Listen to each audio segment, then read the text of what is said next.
Bonsoir à tous. Merci beaucoup d'être venus si nombreux.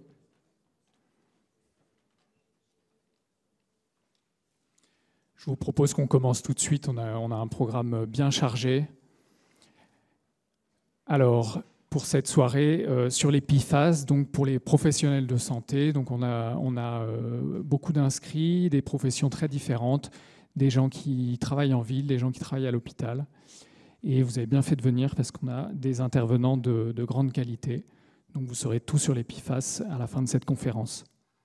Je voudrais remercier Marine Sarfati et Aurélie Portefeuille qui nous ont beaucoup aidés avec Lucie Gaillot-Durand à organiser cette conférence, et puis tous les intervenants qui se sont beaucoup mobilisés pour vous offrir ce programme. Je vous rappelle le plan. Donc, Louis Delon va nous dire ce que sont les PFAS. On parlera des effets sur la santé avec Tasnim Faré, qui est interne de santé publique. On aura des questions sur les dosages sanguins, parce que ça, c'est une question qui commence à être très présente et qui est remontée par les patients. La question des expositions professionnelles, puisqu'on a les entreprises qui produisent les PFAS et qui utilisent les PFAS sur le territoire. Les études locales. La conclusion avec, en pratique, face à vos patients, qu'est-ce qu'on dit ? On gardera toutes les questions pour la fin et vous pourrez échanger avec tous les participants. Je passe la parole à Marc Chanelière, qui est président de la CPTS à Prosalis et médecin généraliste.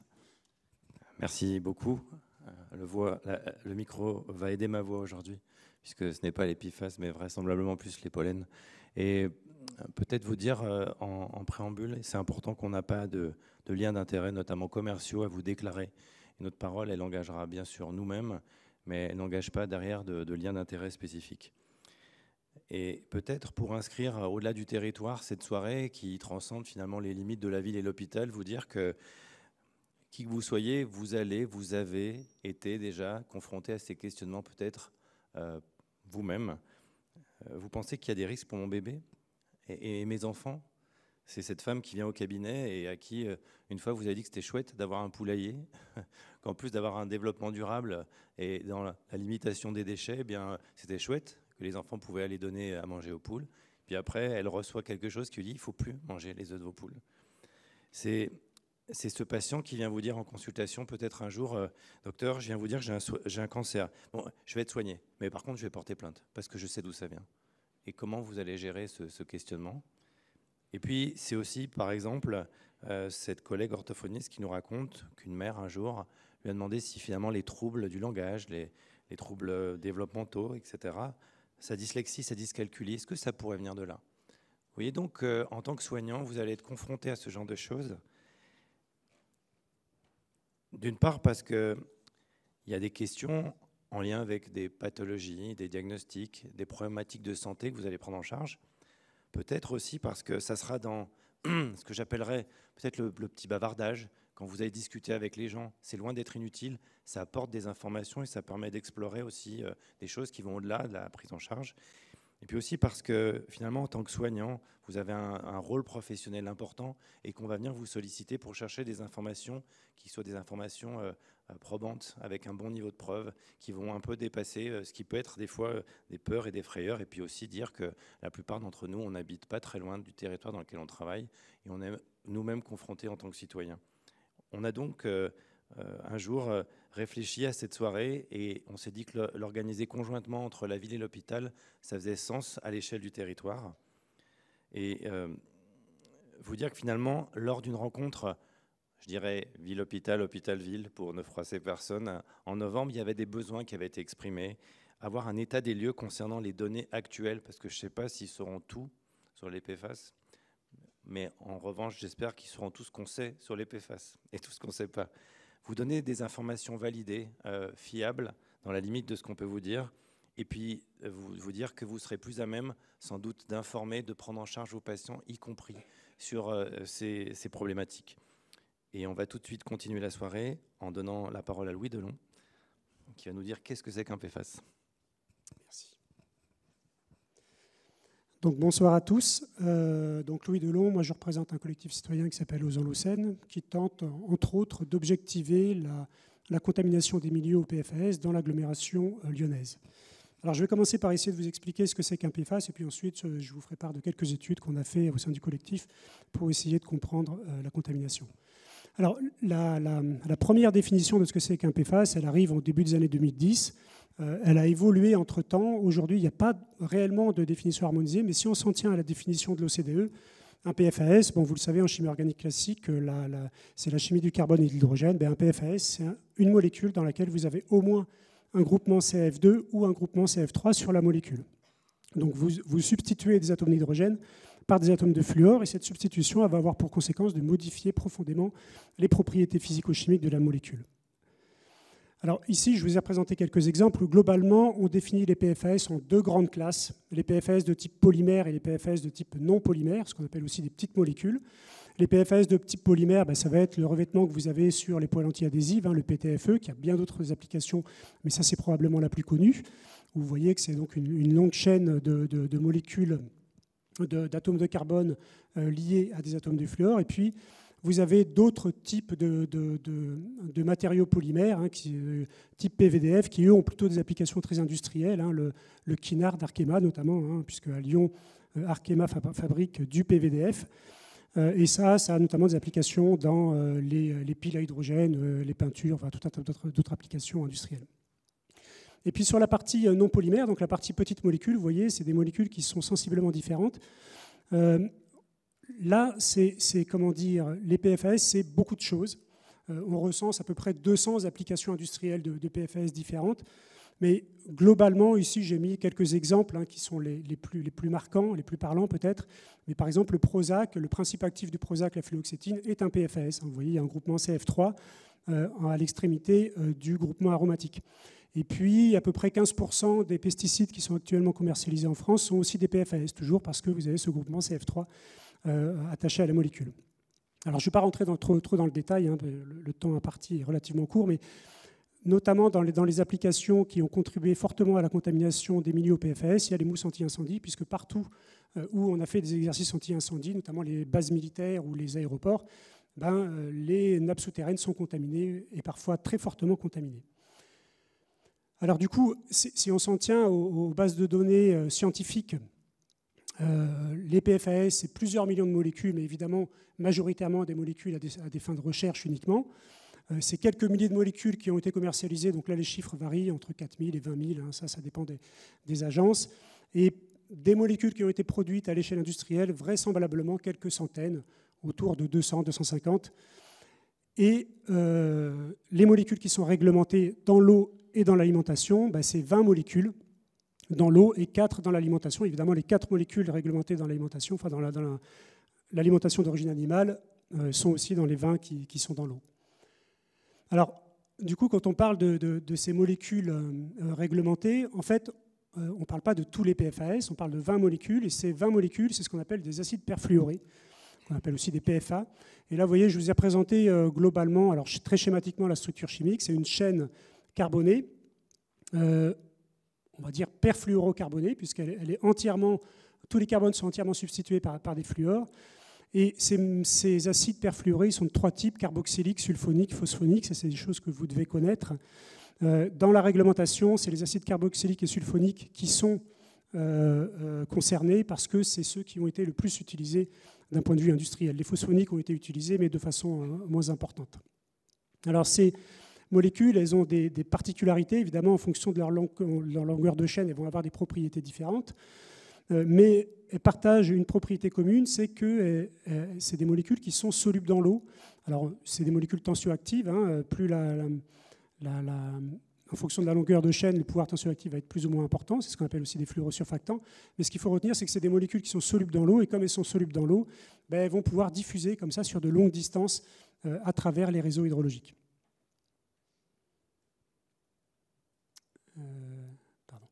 Donc ici, j'ai représenté la carte du Forever Chemical Project, qui était un consortium de journalistes qui avait essayé de faire une carte de contamination des eaux superficielles et des eaux souterraines au niveau européen. Et vous voyez en rouge tous les points de contamination qui sont supérieurs à la nouvelle directive européenne de 100 nanogrammes par litre pour la qualité de l'eau potable.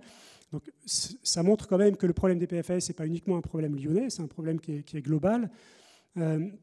Vous avez en rouge les points qui sont avérés et en bleu les points qui sont supposés. Donc on voit bien que ces contaminations elles sont importantes. Et ça, il faut bien retenir que c'est uniquement les acides perfluorés. C'est-à-dire que ça ne comprend pas du tout tous les autres types de PFAS qu'on pourrait éventuellement doser. Aujourd'hui, on s'en dosé à peu près une centaine. Donc vous voyez qu'on est loin d'avoir l'exhaustivité.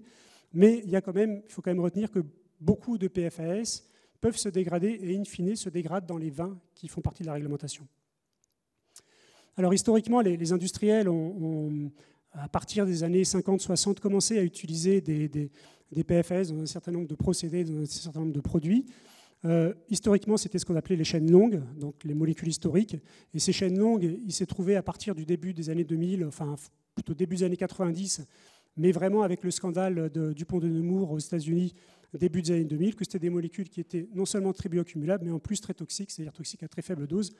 Et donc, à partir du début des années 2000, 2005, 2010, les industriels se sont engagés à modifier, à changer leurs procédés et leurs produits en substituant les chaînes longues par des chaînes courtes, qui certes sont moins bioaccumulables et moins toxiques, mais qui en revanche sont quand même plus mobiles. À noter que chaînes courtes, chaînes longues, toutes sont persistantes une fois qu'elles sont rejetées dans l'environnement. Donc à partir du moment où on continue à les rejeter, elles vont continuer de s'accumuler et de s'accumuler.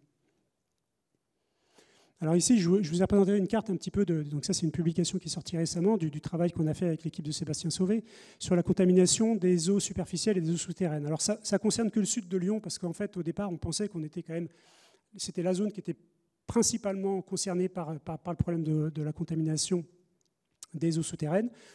Probablement que il faudra aller chercher plus loin, mais en tout cas, l'étude portait principalement sur le sud de Lyon. Et ce qu'on a constaté dans cette étude, c'est que les 2/3 des eaux souterraines, alors là on parle de puits, on va parler aussi d'étangs, de rivières, les 2/3 des eaux souterraines étaient contaminées à des taux supérieurs à 100 nanogrammes par litre, et parfois largement supérieurs.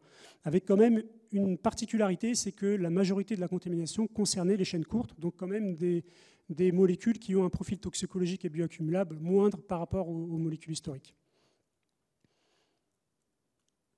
Donc ici, j'ai représenté une carte de la contamination de l'eau potable. Alors en fait, vous avez une zone rouge qui est la zone du pays de Lauzon, là où moi j'habite, Ternay, Simandre, Communet, etc., Givors, Chasse-sur-Rhône.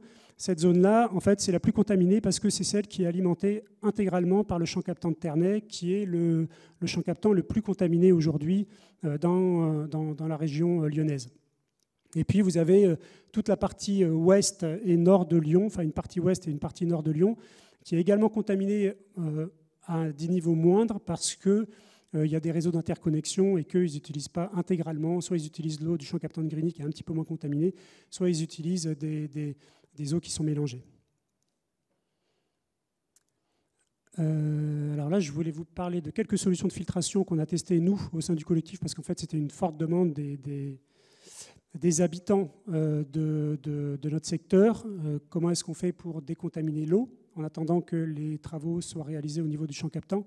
Donc on a testé des solutions qui avaient été déjà achetées par des membres du collectif. Et globalement, donc vous avez 3 solutions de filtres sur charbon actif, Doulton, Berkey, enfin British Bakerfield et Berkey. Et globalement, ces solutions de filtration sur charbon actif, elles fonctionnent assez bien. Alors évidemment, on a testé aussi un système d'osmose inverse où là, à la fin, il n'y a plus rien.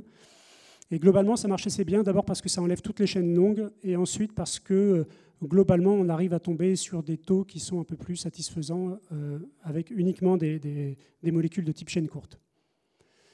On a ensuite réalisé une autre étude, cette fois-ci sur les sols, pour essayer de mesurer l'imprégnation des sols au PFAS. Alors je vais aller très vite parce qu'il me reste peu de temps.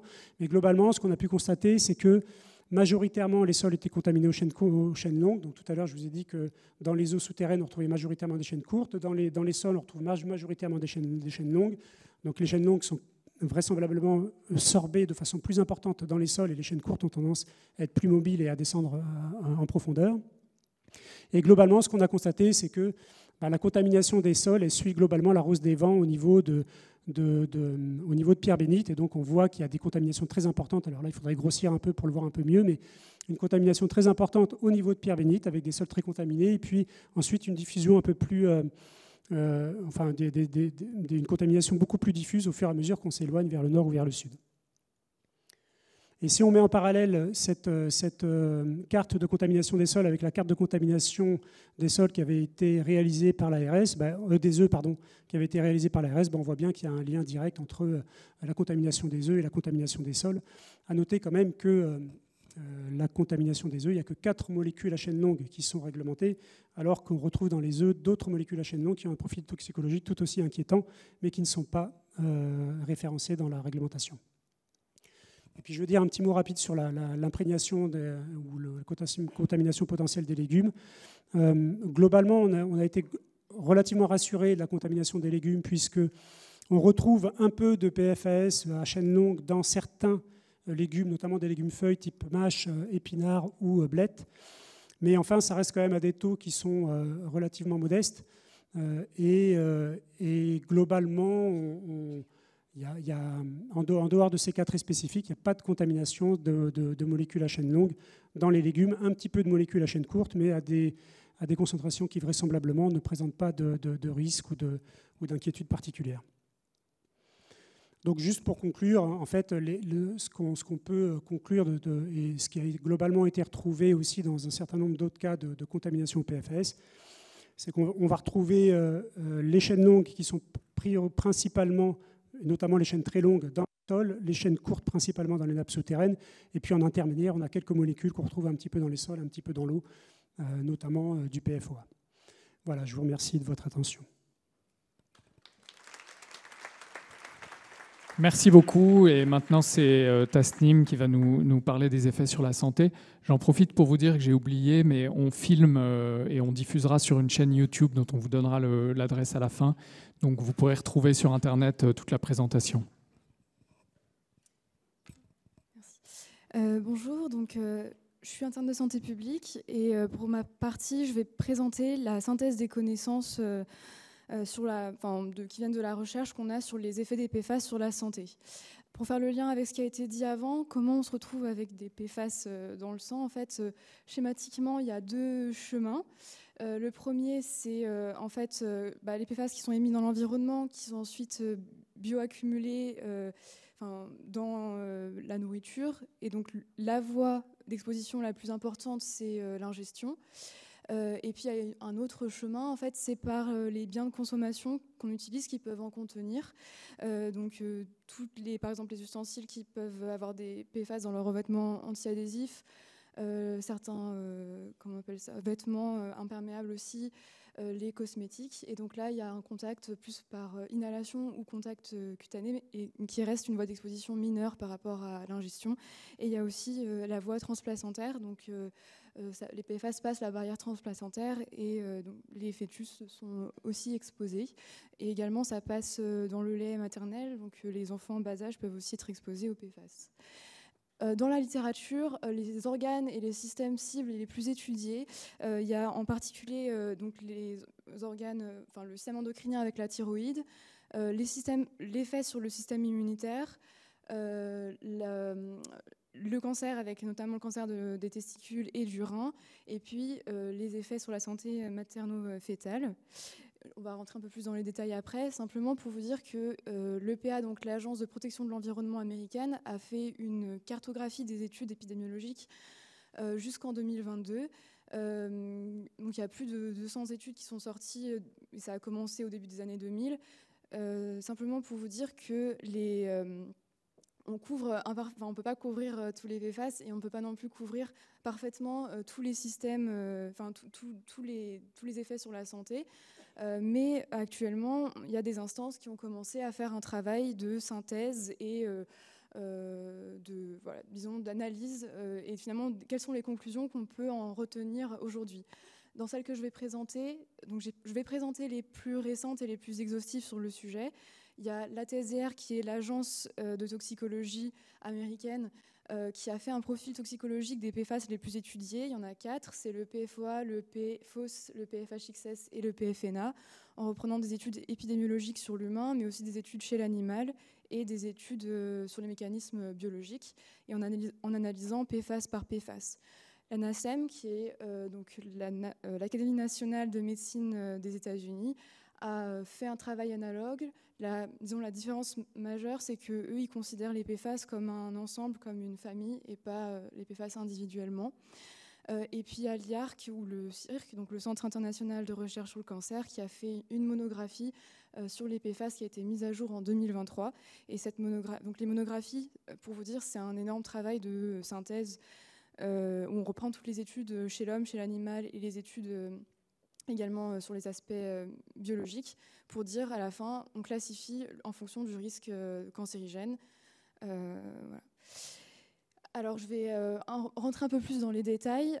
Pour ce qui est des maladies non cancéreuses, la TSDR et la NACEM ont jugé comme ayant une preuve suffisante les effets sur la santé qui sont la diminution de la production d'anticorps et du coup de la réponse vaccinale chez l'enfant et chez l'adulte, un effet sur la dyslipidémie et la diminution de la croissance fœtale.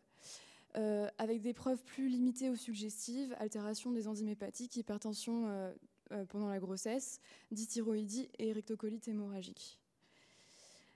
Pour ce qui est de la diminution de la réponse vaccinale, donc on a montré qu'il y avait une relation entre...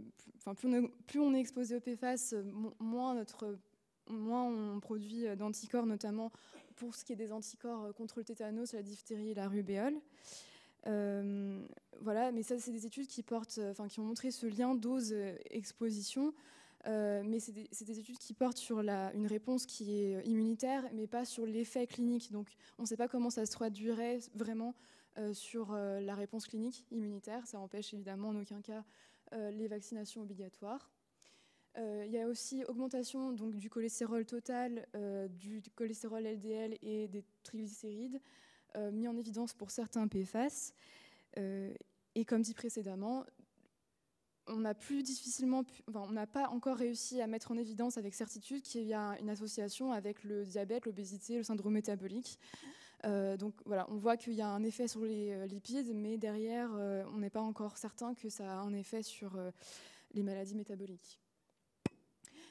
Pour ce qui est des risques materno-fétals, donc plusieurs études de bonne qualité ont montré que pour une augmentation de 1 nanogramme par millilitre, on a une diminution estimée entre 1 à 20 grammes du poids à la naissance.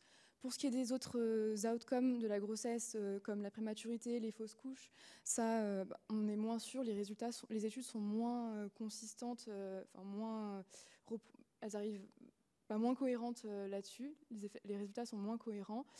Pour ce qui est des troubles neurodéveloppementaux, il n'y a pas assez de preuves à ce jour. Ça veut dire qu'en fait, les études sur le sujet ne sont pas concluantes et c'est très difficile de faire des méta-analyses sur ce sujet parce qu'en fait, chaque étude prend un peu son propre critère d'évaluation.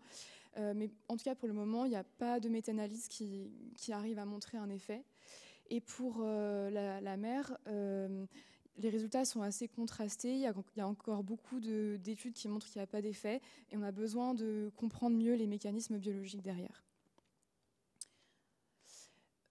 Je vais finir avec la dernière maladie non cancéreuse. Donc, pour ce qui est des dysthyroïdies, quand on fait des expériences chez l'animal, on voit que l'exposition au PFAS peut créer une dysthyroïdie, donc dans le sens du hypo ou hyper. Ça peut aller dans les deux sens. Chez l'humain, du coup, les résultats sont aussi contradictoires. Il y a une étude qui a montré que finalement la dose-réponse des hormones thyroïdiennes par rapport à l'exposition au PFAS peut varier en fonction du sexe, de l'âge et puis également du type de PFAS. Donc, et les mécanismes biologiques derrière ne sont pas vraiment élucidés, c'est très complexe. Donc c'est pour ça que c'est aujourd'hui encore considéré comme des preuves limitées pour la dysthyroïdie. Enfin, pour le cancer, donc, en 2023, le Centre international de recherche sur le cancer a classé le PFOA comme cancérigène certain sur la base de preuves fortes pour les mécanismes biologiques et de preuves suffisantes chez l'animal. Mais de preuves limitées chez l'humain. Et puis, donc, peut être cancérigène également pour le PFOS. Donc, on est un peu moins sûr pour le PFOS. Donc, il y a cette pondération avec niveau de preuve limité chez l'humain, parce qu'en fait, on a réussi à montrer qu'il y a un lien causal crédible, mais dans les études épidémiologiques chez l'humain, des biais ne peuvent pas être éliminés avec certitude. Pour le cancer du sein et de la thyroïde, il y a encore peu d'études, parfois avec des niveaux de preuve, des études de mauvaise qualité, et donc le CIRC a statué sur un niveau de preuve adéquat pour ces 2 cancers. Donc qualitativement, l'IARC a permis de classifier ces 2 molécules. Néanmoins, la monographie ne permet pas de dire ne permet pas de donner une information sur le niveau de risque selon la dose d'exposition. On a fait le tour pour ce qui est des effets sur la santé. Simplement, je finis en disant qu'il y a une étude socio-économique qui a été faite en 2019, qui, à partir des études épidémiologiques, avait fait des estimations sur le coût que ça représentait pour la santé. Donc ça serait estimé en Europe entre 52 et 84 milliards. Donc c'est une étude qui avait été commandée par le Conseil des ministres nordiques. Et pour tout ce qui va être traitement de l'environnement, monitoring, remplacement de l'eau potable, de l'eau contaminée par de l'eau pas contaminée, on serait entre 46 millions et 11 milliards. Donc ça donne un autre indicateur sur les effets aussi sociétaux. Voilà, j'ai fini pour ma partie.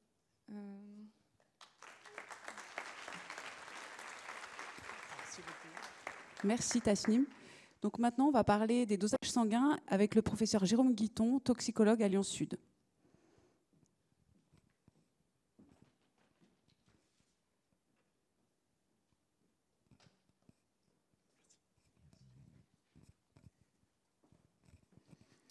Bonjour à tous. Donc je vais vous parler des dosages. Juste avant de parler des dosages, souvent on associe les dosages à un peu de pharmacocinétique, donc je me permets de rappeler quelques points sur ces PFAS. Donc comme on l'a vu, l'exposition est une exposition majoritairement par l'alimentation, la voie orale. Donc on a effectivement une bonne biodisponibilité de ces composés-là avec une vitesse d'absorption qui est assez rapide. En revanche, on a peu d'informations sur la biodisponibilité, que ce soit respiratoire ou par voie cutanée. Une distribution assez large, on l'a vu avec les propriétés physico-chimiques. On en retrouve dans le sang et on va en parler après. Et puis, ça a été dit, un passage de la barrière hémato-placentaire. A priori, pas de métabolisme, c'est-à-dire qu'on va doser les molécules mères et on n'a pas à doser les métabolites de ces composés-là. Donc je parle de métabolites et pas forcément de produits de dégradation qu'on peut retrouver dans l'environnement. Là, je parle vraiment du métabolisme via un processus enzymatique hépatique en général. Et puis l'élimination, elle est quasi exclusivement biliaire, donc très peu urinaire. Donc du coup, un prélèvement urinaire n'aura pas d'intérêt pour aller rechercher ce type de produit chez les adultes. Une lipophilie plus ou moins importante, et puis une demi-vie d'élimination qui est longue, qui peut pour certains produits se compter en années. Et les données qui sont disponibles montrent que plus la taille de la chaîne carbonée est longue, plus la demi-vie est longue, que plus l'âge avançant, plus cette demi-vie est longue, et a priori une différence entre le sexe féminin et le sexe masculin concernant l'élimination, avec une demi-vie plus longue chez la femme que chez l'homme. Je n'avais pas d'explication. Alors, par rapport au dosage proprement dit, classiquement, le dosage donc, se fait sur un prélèvement sanguin. On fait le dosage soit à partir de plasma, soit à partir de sérum. Et puis apparaît maintenant quelques techniques basées sur le DBS. Le DBS, c'est des spots de sang, en fait, de dry blood spot. C'est un système de guterie en définitive. Simplement, comme on fait un dosage, il faut qu'on soit sûr du volume qui est recueilli. Et il existe maintenant des systèmes dans le commerce qui permettent de recueillir au bout du doigt un volume précis qui est en général entre 10 et 50 microlitres. Et on peut éventuellement réaliser des dosages à partir de ce type de prélèvement, ce qui évite la prise de sang classique au pli du coude. Ensuite, le dosage, je dirais, c'est un dosage classique que l'on peut réaliser, qu'on réalise quotidiennement dans tout un tas de laboratoires. On dose des dizaines et des dizaines de médicaments avec des techniques qui sont identiques à celles des PFAS. On va avoir une phase dite d'extraction, c'est-à-dire qu'on va essayer de récupérer au maximum les produits d'intérêt à partir du prélèvement sanguin en éliminant au maximum les produits qui ne nous intéressent pas. Et puis ensuite, on va avoir une analyse, on va dire classique, sur des appareils qui ne sont pas si classiques que ça, mais qui ne sont pas non plus exceptionnels, loin de là, qu'est la chromatographie liquide couplée à la spectrométrie de masse. Il y a des dizaines de publications pour expliquer comment on fait ça, etc. Donc très schématiquement, hein, c'est simplement pour montrer que ce sont des appareils, je dirais, classiques qu'on peut retrouver dans tout un tas de laboratoires. Simplement, étant donné les concentrations sanguines qu'on va retrouver avec les PFAS, il faut avoir des appareils qui sont quand même assez sensibles. Et comme dans beaucoup d'appareils, il y a des différents niveaux de performance. Et là, il faut avoir des appareils de performance élevée pour arriver à aller chercher des concentrations qui sont de l'ordre, on va le voir, du nanogramme par millilitre, c'est-à-dire du milliardième de gramme dans 1 millilitre de sang. Donc juste un petit point par rapport à des acronymes. Dans un certain nombre d'études, on précise, pour certains composés, on va donner la concentration. Ça sous-entend qu'en fait, la technique analytique permet de quantifier là où les substances, c'est-à-dire qu'on est au-delà de la LOQ, c'est-à-dire de la limite de quantification. Ça veut dire que la technique, les performances analytiques sont suffisamment robustes pour donner une concentration, on va dire, solide, précise et juste. Et puis, l'autre acronyme, c'est la LOD, les limites de détection. Donc, en dessous de la limite de détection, par définition, on ne va pas voir la molécule dans le sang. Ça ne veut pas dire qu'elle n'est pas présente, mais l'outil analytique ne permet pas de la détecter. Et puis entre la LOD et la LOQ, c'est qu'on détecte la molécule, mais les performances analytiques ne sont pas suffisantes pour donner une quantification précise.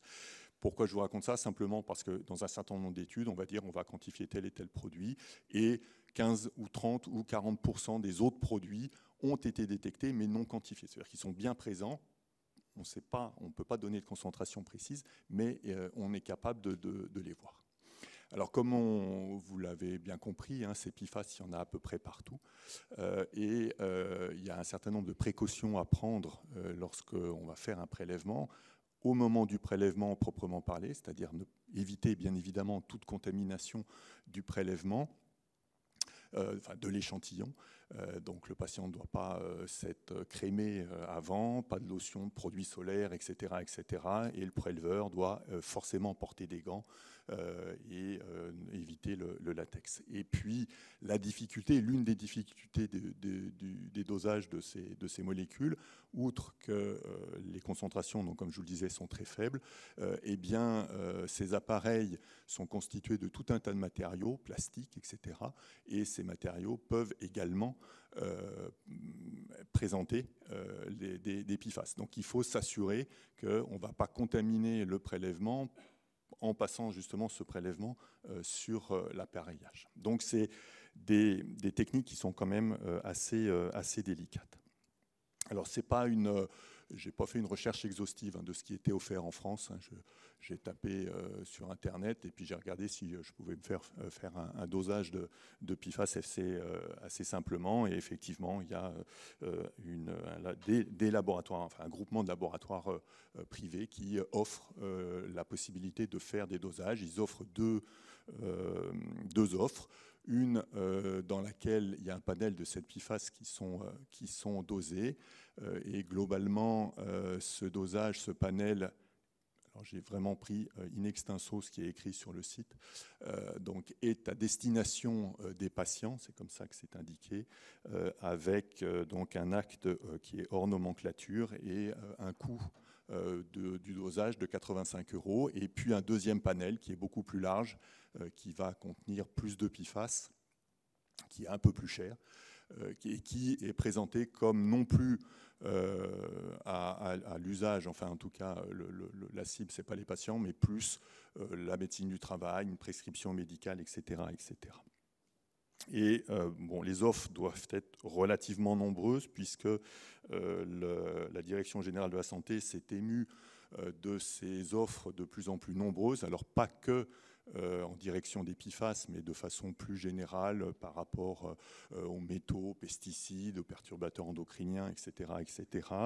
Et donc, dans un courrier du 13 mars de cette année, eh bien, la DGS alerte les professionnels de santé par rapport à ces demandes qui se développent de dosage possible avec une possibilité via Internet d'aller voir des laboratoires qui peuvent proposer cela.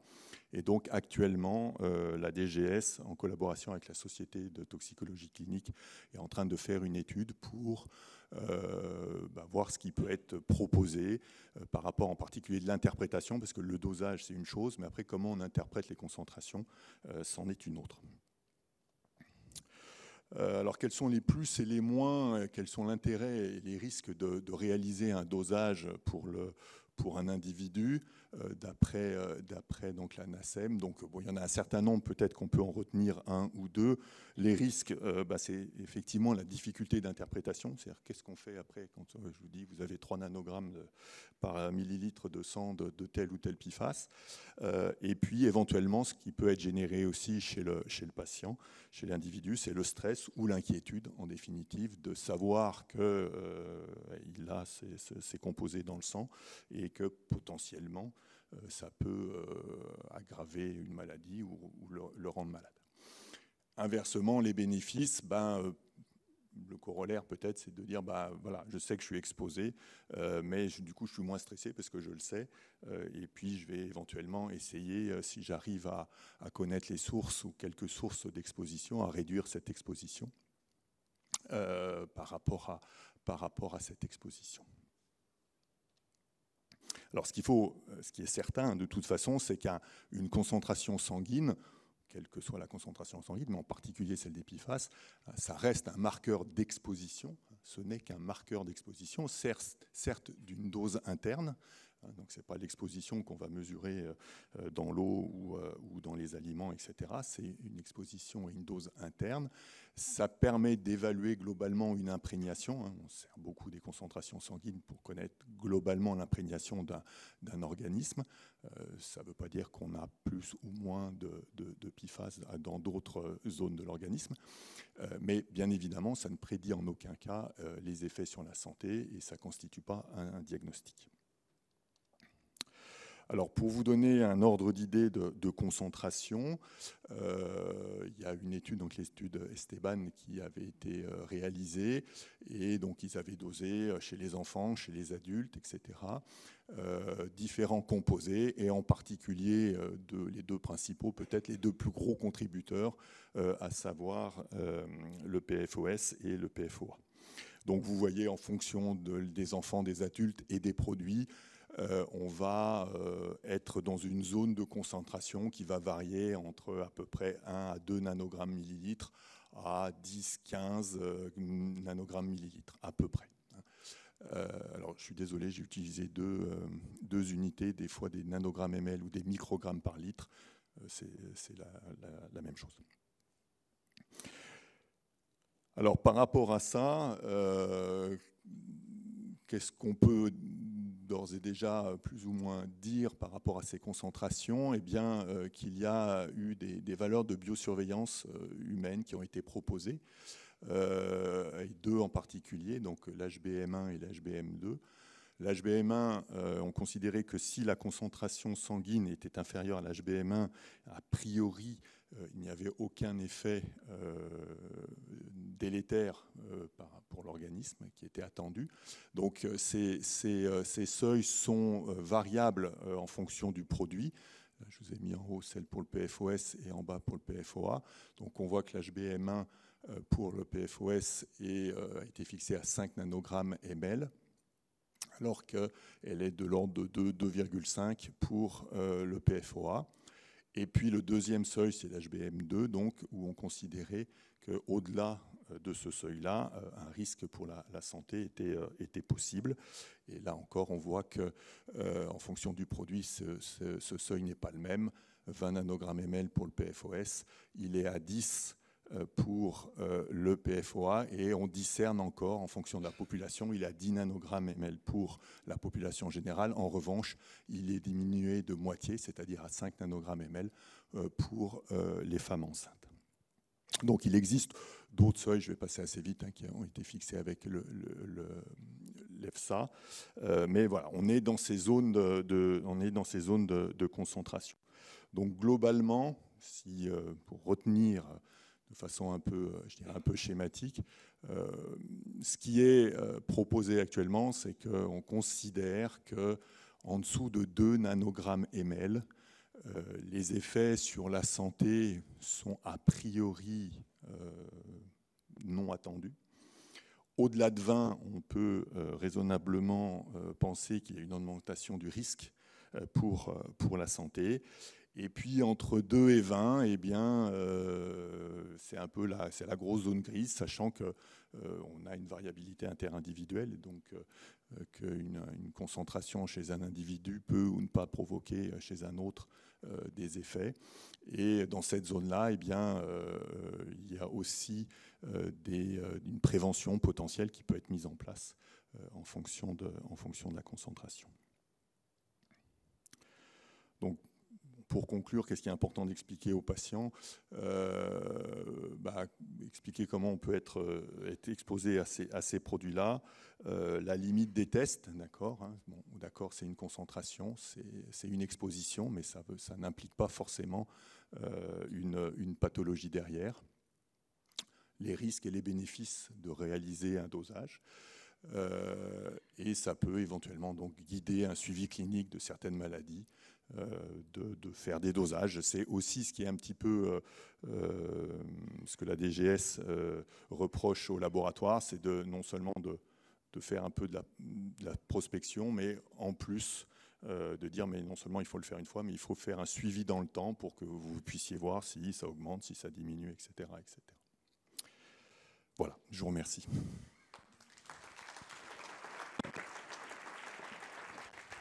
Merci beaucoup. Eh bien, on va enchaîner tout de suite avec les aspects professionnels. Merci. Bonjour, je suis Céline Lamourou, je suis médecin du travail au Centre de pathologie professionnelle et environnementale ici à Lyon Sud. Donc, je suis accompagnée d'ailleurs avec une partie de l'équipe. Alors pourquoi s'intéresser aux professionnels? Parce qu'en fait, on sait que de manière générale, les professionnels sont exposés à des niveaux supérieurs que de la population générale. Et ça vaut également pour les PFAS, avec des ordres de grandeur qui sont bien plus importants. Alors pour vous situer, les petits carrés bleus, ce sont les riverains. Sur ce graphique. Les petits ronds rouges, c'est les pompiers. Les petits triangles oranges, c'est des farteurs de ski. Et les losanges violets, ce sont des professionnels du milieu industriel qui produisent ou utilisent des PFAS. Et donc, cette revue de 2023, elle montre quand même des différences dans les échelles de grandeur. Pour vous situer, voilà, on a progressivement donc, les riverains, les pompiers, et puis plus on s'éloigne avec des facteurs jusqu'à facteur 100, facteur 1000 et même facteur 10 000. Après, les farteurs de ski et les industriels. Donc on n'est pas du tout sur les mêmes ordres de grandeur, a priori, d'exposition. Alors cette exposition, elle a quand même varié dans le temps. Parce que par le passé, on pouvait voir des niveaux qui étaient effectivement bien plus importants, mais qui, sur les dernières données, ont tendance quand même à diminuer dans les populations qui sont étudiées, même si globalement, vous le voyez là, il y a assez peu d'études sur les populations qui peuvent être concernées. Et là, sur les dernières données qu'on a pu retrouver depuis cette revue, on est sur les pompiers de l'ordre de 1 à 2 nanogrammes par millilitre, et puis sur les ouvriers agricoles de l'ordre d'un peu plus de 5 nanogrammes par millilitre. Donc a priori quand même des niveaux qui, avec le temps, ont quand même bien diminué. En termes d'effets sur la santé, là aussi, on a assez peu de données chez les groupes de professionnels en particulier. Donc, dans le milieu industriel, l'exposition avec des hauts niveaux de PFOS ont pu montrer une augmentation significative de la mortalité avec les cancers urothéliaux et des augmentations non significatives de la mortalité, donc pour le myélome multiple, pour les cancers digestifs, notamment œsophage, foie et voie biliaire. Ceux qui étaient exposés au tétrafluoroéthylène et à l'ammonium perfluorooctanoate, eux, avaient une mortalité qui était augmentée, mais de manière non significative. Là aussi, pour des cancers digestifs, œsophage, foie, pancréas, mais aussi testicules, reins, leucémie, avec des effets dose pour le foie et pour le pancréas. Et si on s'intéresse pour les effets non cancérogènes, l'exposition au PFOS était associée avec une augmentation de cholestérol total, de LDL et de des tensions artérielles systoliques chez les professionnels. L'exposition au PFOA avec une augmentation de la tension artérielle systolique et le PFNA avec une augmentation du cholestérol total. Et l'autre catégorie qui a été également étudiée, c'est les pompiers. Alors les pompiers, il faut savoir que le CIRC, qui a été évoqué juste avant, classe la profession en tant que telle comme un facteur de risque de cancer avéré pour le mésothéliome et la vessie et suspecté pour le côlon, la prostate, le testicule, le mélanome et les lymphomes non-hodgkiniens. Mais bon, cette population, elle n'est pas exposée qu'au PFAS, elle va être également exposée aux hydrocarbures aromatiques polycycliques, à l'amiante, aux composés organiques volatiles, etc. Donc, on ne peut pas forcément en déduire que c'est que à cause des PFAS, mais quand même, ils sont exposés aux PFAS. En dehors des cancers, ils vont également avoir des risques augmentés de cholestérol total et du LDL. J'ai trouvé aussi, j'ai voulu vous partager ce petit schéma que je trouvais intéressant. Donc, c'est l'augmentation de marqueurs hépatiques et lipidiques en lien avec la ligne du haut, donc c'est avec des PFAS. Et on a une augmentation du coup corrélée, notamment avec la bilirubine en particulier. C'est les barres qu'on voit vers le milieu. Qui est lié du coup avec les augmentations de la plupart des PFAS, donc PFOA, PFNA, PFDA également et PFXS qui sont concernés. En bas, c'est pour les HAP et on voit qu'il y a également des augmentations, mais ce n'est pas le sujet du jour. Donc globalement, on est sur des populations qui semblent quand même plus exposées que la population générale, avec également des effets sur la santé, mais peu de données dans la littérature. C'est ce qu'on retrouve du coup dans cet article qui était paru en 2023. A priori, en plus, on sait qu'on a une utilisation assez large des PFAS dans le milieu industriel et puis dans les produits de consommation. Donc, il y a vraiment des intérêts à pouvoir s'intéresser à ces populations et à conduire davantage de travaux pour pouvoir davantage détecter les expositions et leurs conséquences chez ces professionnels. Donc les professions qui peuvent être concernées, donc il y a celles qu'on a citées avant avec les industriels, les pompiers, les farteurs de ski. Ça pourrait être également donc, tous ceux qui appliquent les traitements anti-taches, les produits d'imperméabilisation, les revêtements également notamment de sol, sur certains produits, etc.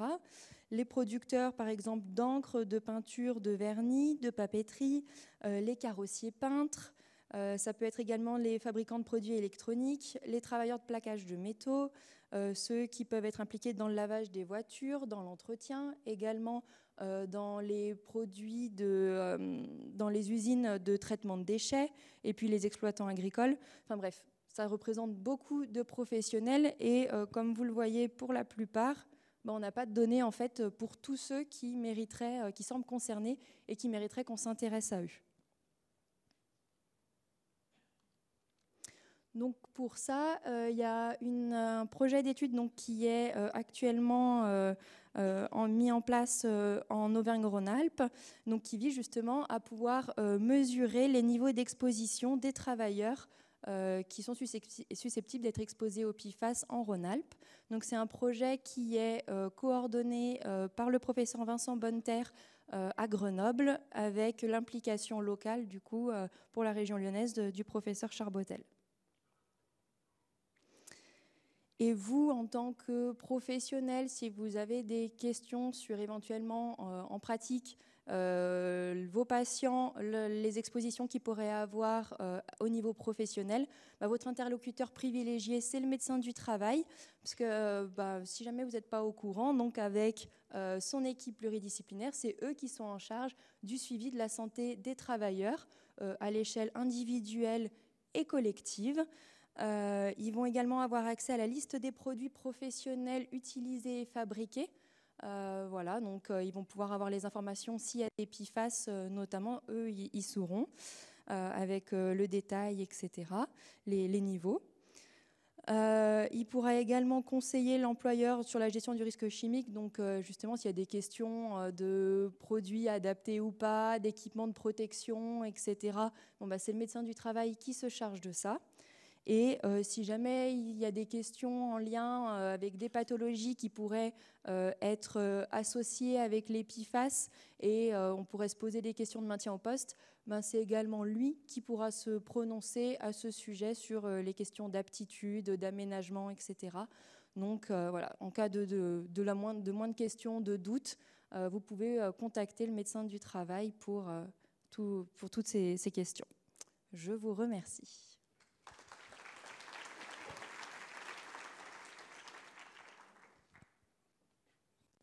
Merci beaucoup. Donc, on souhaitait pendant cette soirée aussi vous donner un panorama des études locales en cours. Donc, on accueille Thomas Coudon, coordinateur scientifique du Centre Léon Bérard, qui va parler du projet Astéropa. On accueille aussi Emmanuel Martinet de l'ENTPE et Guénola Lenaour de Sciences Po Lyon pour le projet d'Institut éco-citoyen. Et le docteur Jean-François Costmal-Lacoste pour l'URPS Aura. Oui, vous pouvez tous venir. Donc, on s'excuse parce qu'en fait, on vous a énormément contraint en temps parce qu'on sait que chacune étude mériterait une soirée à part entière.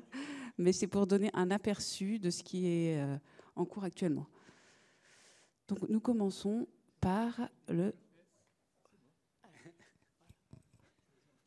Bonsoir. Oui, je pense qu'on peut lancer la vidéo, mais vous allez voir, je parlerai 2 minutes, non pas 1 minute après. Voilà.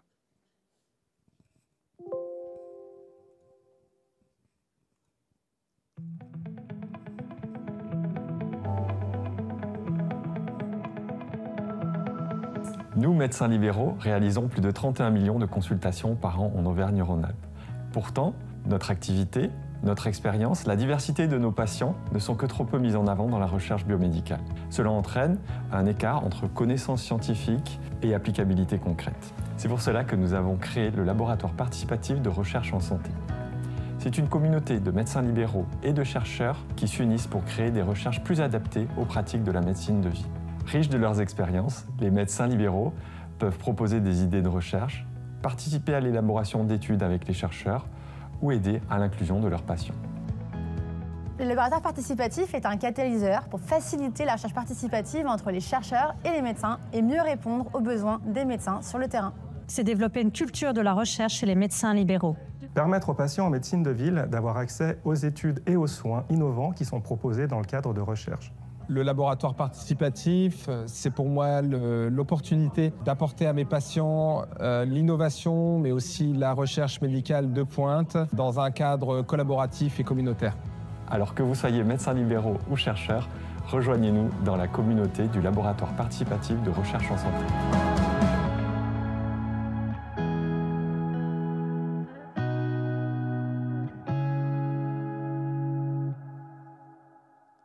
Donc voilà, vous avez compris, il faut nous rejoindre dans la communauté du laboratoire participatif de recherche en santé. Non, notre présence ici, elle vient faire en fait un trait d'union entre les présentations qu'on a vues là et puis un projet dont on va nous parler juste après, qui est le projet Asteropa et puis peut-être aussi Erakis. Je ne sais pas si tu en diras un mot, mais voilà, l'idée c'est que les médecins libéraux rencontrent des problématiques sur le terrain. On en a parlé là des PFAS. Souvent, on se retrouve devant des patients, on ne sait pas trop quoi leur dire. Et déjà, merci d'avoir organisé cette soirée qui est très, très importante pour nous parce qu'elle nous renseigne énormément. Et puis, faire une communauté avec les chercheurs pour créer des recherches qui sont basées sur des problématiques du terrain. Et on va le voir là, avec les riverains, se posent des questions et les médecins libéraux peuvent être aussi intégrés dans la construction même des recherches. Voilà, c'est ce qu'on cherche à faire. Nous, au laboratoire participatif, on a plusieurs projets de recherche en cours et à venir, essentiellement en santé mentale et puis en cancérologie, notamment avec le CLB. Voilà. C'est tout ce que je voulais vous dire aujourd'hui. Merci.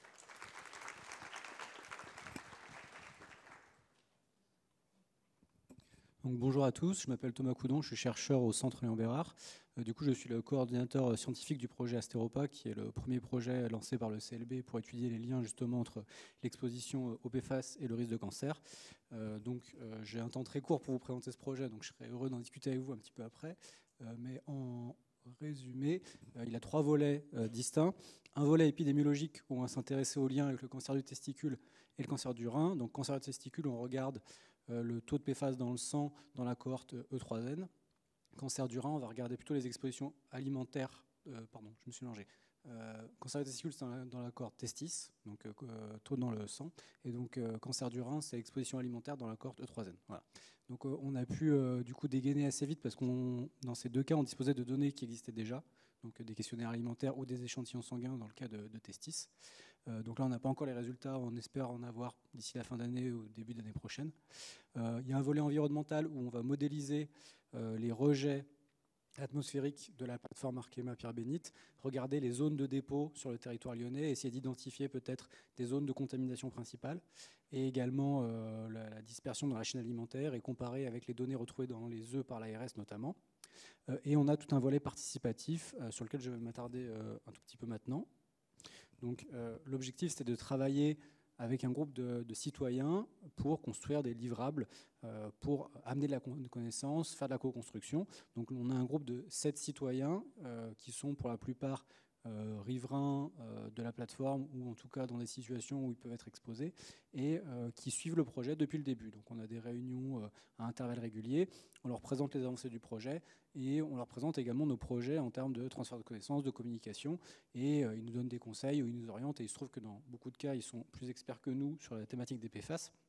Et un objectif initial, c'est de créer vraiment un livrable à destination du grand public et eux nous ont orientés plutôt vers le fait de travailler vers des messages plus ciblés et ensuite ce qu'ils nous ont fait remonter, c'était un vrai besoin de mieux communiquer avec les médecins libéraux du territoire parce que visiblement quand ils essayaient d'engager la communication sur ces sujets-là, c'était un sujet qui n'était pas maîtrisé et c'est normal parce qu'il est assez récent et très complexe comme on vient de le voir et donc ils nous ont encouragés à essayer de creuser cette thématique. C'est de là qu'est né le projet Erakis.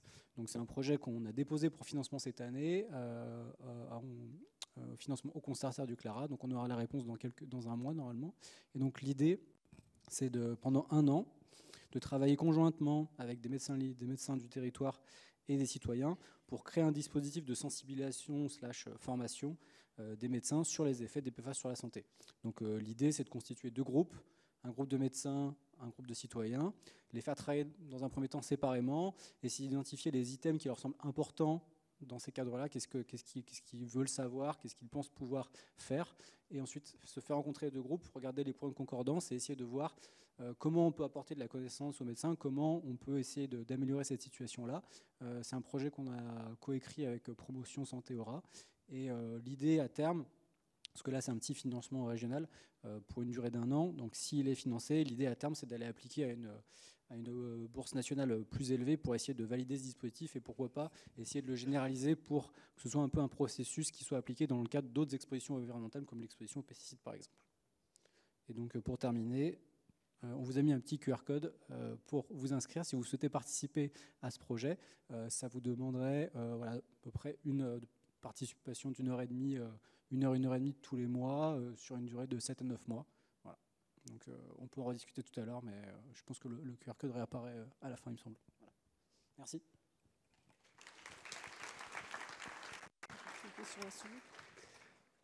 Bonsoir à toutes et à tous. Donc, je clique sur la souris, c'est ça bon, voilà.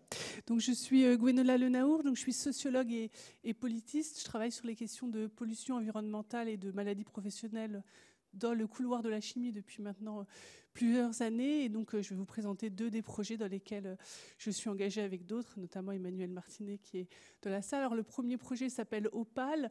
C'est un projet qui est destiné, enfin, c'est une recherche, ça n'est plus un projet puisque ça a démarré.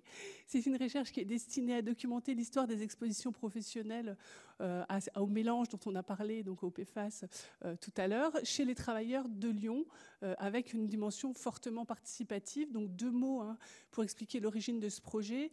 Il se trouve que sur le territoire sud-lyonnais, il y a une demande qui a émergé il y a 3 ans quand la contamination au PFAS a été révélée, autour d'une demande de mesures de bioimprégnation de la population locale à ces polluants. Et la métropole de Lyon a financé l'Institut éco-citoyen pour la connaissance des pollutions basé à Fos-sur-Mer pour organiser des ateliers, pour voir ce qu'on pouvait mettre en place avec les habitants.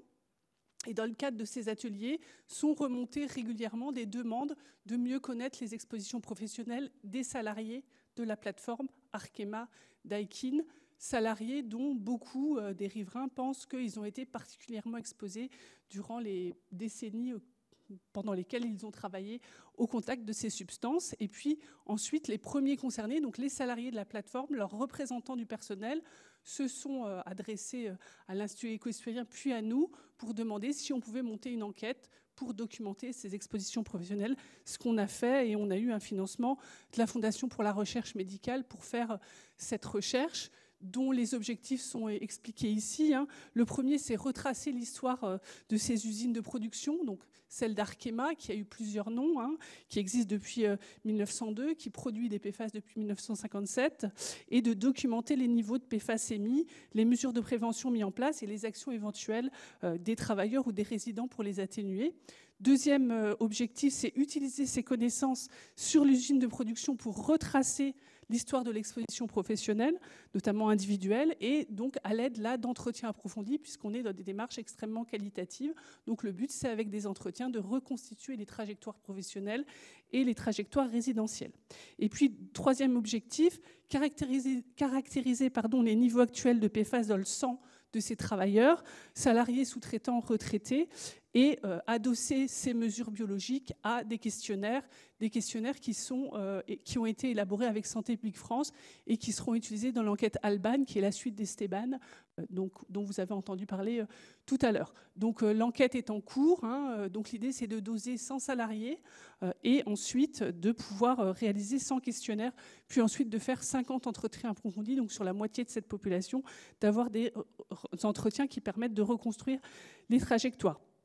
Donc c'est une enquête qui est portée par une équipe de chercheurs en sciences humaines et sociales, que je représente ici, mais je ne suis pas seule, et qui est en partenariat avec les Hospices civils de Lyon, qui ont réalisé les prélèvements, et puis qui vont réaliser les dosages des biomarqueurs d'effet, le LabERCA, qui est le laboratoire de référence en France public pour le dosage des PFAS, qui en dose une trentaine. L'IRSET, et notre collègue Laurence Huck, qui est toxicologue à l'IRSET et qui va réaliser des analyses de métabolites sur ces prélèvements sanguins. Et puis le GISCOP 84, groupement d'intérêt scientifique sur les cancers d'origine professionnelle et environnementaux du Vaucluse, qui va travailler spécifiquement sur les questions des maladies professionnelles, et l'INED, qui est également associée, Émilie Counil, qui est épidémiologiste, et Anne Gosselin, également épidémiologiste, qui est aussi associée à cette étude pour analyser de manière quantitative les questionnaires qui ont été administrés et pour essayer d'établir un certain nombre de conclusions à partir de ces questionnaires. Donc voilà pour ce premier point, premier projet. Le deuxième projet, c'est l'Institut éco-citoyen de l'agglomération lyonnaise, dont le nom est encore à trouver, pour lequel Emmanuel Martinet, donc, qui est géographe et ingénieur à l'École nationale des travaux publics de l'État, et moi avons été mandatés par la métropole de Lyon pour une mission dite de préfiguration. Donc j'ai laissé la date du 14 avril 2025 parce que c'est la date à laquelle nous avons restitué auprès de la métropole et des partenaires les conclusions de notre travail. Donc c'est une demande qui s'inscrit dans le contexte lyonnais dont j'ai parlé tout à l'heure, c'est-à-dire un contexte de forte mobilisation associative et citoyenne, avec des inquiétudes extrêmement fortes, c'est pour ça qu'on est ici ce soir, je pense, sur les effets sanitaires des expositions aux pollutions, notamment l'air et puis d'autres produits toxiques. On a parlé des autres voies, la voie notamment ingérée. Et puis l'idée qu'il y a des besoins de connaissances, notamment sur l'intensité des contaminations, les effets cocktails, les faibles doses et les voies de transfert. Donc tout un tas de domaines pour lesquels on a assez peu de connaissances pour le moment, et qu'il y a des demandes qui sont non satisfaites, notamment cette fameuse étude de bioimprégnation qui, pour l'instant, au niveau des riverains, ne trouve pas de financement, ou des études plus longues épidémiologiques qui n'ont pas non plus forcément reçu de réponse. Donc, dans ce contexte de forte mobilisation, on est face à une situation qu'on peut qualifier d'injustice épistémique, c'est-à-dire que les populations les plus concernées réclament des mesures et des enquêtes et n'ont pas de réponse. Comme elles n'ont pas de réponse, elles recourent au contentieux. Et donc, ce recours au contentieux devient la voie par laquelle le dialogue, qui n'est plus possible, redevient possible, ce qui, en démocratie, n'est pas vraiment une solution satisfaisante. C'est-à-dire que normalement, la voie contentieuse doit être le dernier recours et on doit pouvoir s'entendre autrement. Et on est aussi dans un contexte où nous, en tant que scientifiques, dans cette salle, il y a des incertitudes et des doutes qui demeurent sur les effets sanitaires de ces substances et qui peuvent être entretenus, notamment par des industriels qui ont cette stratégie de maintien du doute pour continuer à utiliser les substances. Et ces stratégies finissent par faire douter de tous les savoirs, y compris des savoirs réglementaires et des sciences fondamentales. Donc 3 enjeux pour cet institut éco-citoyen. Un enjeu scientifique, restaurer la confiance dans la science. Un enjeu épistémologique, inventer de nouvelles méthodes ensemble entre disciplines et avec les citoyens pour trouver des réponses à ces questions qui n'en trouvent pas, et un enjeu politique, restaurer la démocratie pour éviter le recours au contentieux. Et donc les solutions pour répondre à ces questions, parmi ces solutions, on a imaginé donc, cet institut éco-citoyen. Ces instituts éco-citoyens existent déjà dans d'autres territoires que le territoire lyonnais, où c'est pour l'instant encore au stade du projet, à Fos-sur-Mer, à Sainte-Pazanne, dans la vallée de l'Arve et dans l'Aude. Et donc ici, l'idée, c'est vraiment de ces instituts éco-citoyens, de cet institut éco-citoyen qui verra peut-être le jour au sud de Lyon, c'est d'entendre et prendre en compte les paroles et les demandes citoyennes, innover, les démarches scientifiques sont contraintes d'innover, notamment pour mieux documenter les effets sur la santé des expositions toxiques et comprendre les transferts, ce qui nécessite notamment des partenariats et de l'interdisciplinarité. Et le but aussi, c'est un dialogue renouvelé entre toutes les parties prenantes, y compris les industriels, puisque l'idée, c'est aussi de remettre autour de la table industriels et syndicalistes, riverains, scientifiques, tous les gens qui sont concernés, c'est-à-dire nous tous, mais sur le territoire, il y a des gens qui sont plus concernés que d'autres. Donc ces instituts éco-citoyens sont conçus comme des centres de recherche participative en santé environnementale, avec l'idée qu'il faut y intégrer les collectifs et les individus mobilisés, les intégrer réellement, c'est-à-dire que leurs demandes soient prises en compte, qu'il y ait une participation citoyenne et que ça puisse permettre ensuite un appui aux politiques publiques. Hop. Et donc, ce que défendent ces instituts, et j'en terminerai là, c'est la complémentarité entre plusieurs approches, des approches académiques et des approches participatives, mais une vraie volonté d'associer les populations, pas seulement pour récolter des échantillons ou des données, pas seulement pour faire partie d'une cohorte et donner son sang, non, pour construire les protocoles avec ces personnes, notamment pour que les réponses soient ajustées aussi aux demandes des citoyens qu'il faut entendre, parce que voilà, il y a des questions aussi d'angoisse et de stress qu'il faut résoudre, puisqu'il y a un vrai problème de santé mentale quand les gens sont exposés sur ces territoires.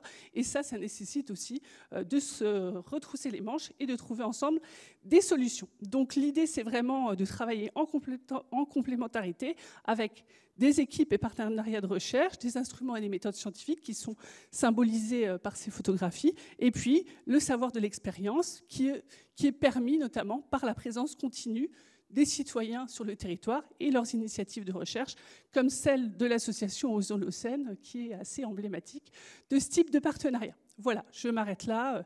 Il y avait une autre slide sur les prochaines étapes de l'Institut, mais je répondrai plutôt aux questions. Merci beaucoup.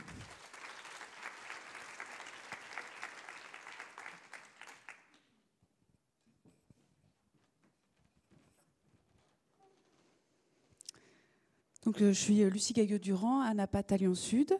Et donc, je vais commencer cette partie conclusive par vous dire qu'à ce jour, il n'existe pas de recommandation officielle en Europe sur la conduite à tenir pour des populations exposées au PFAS.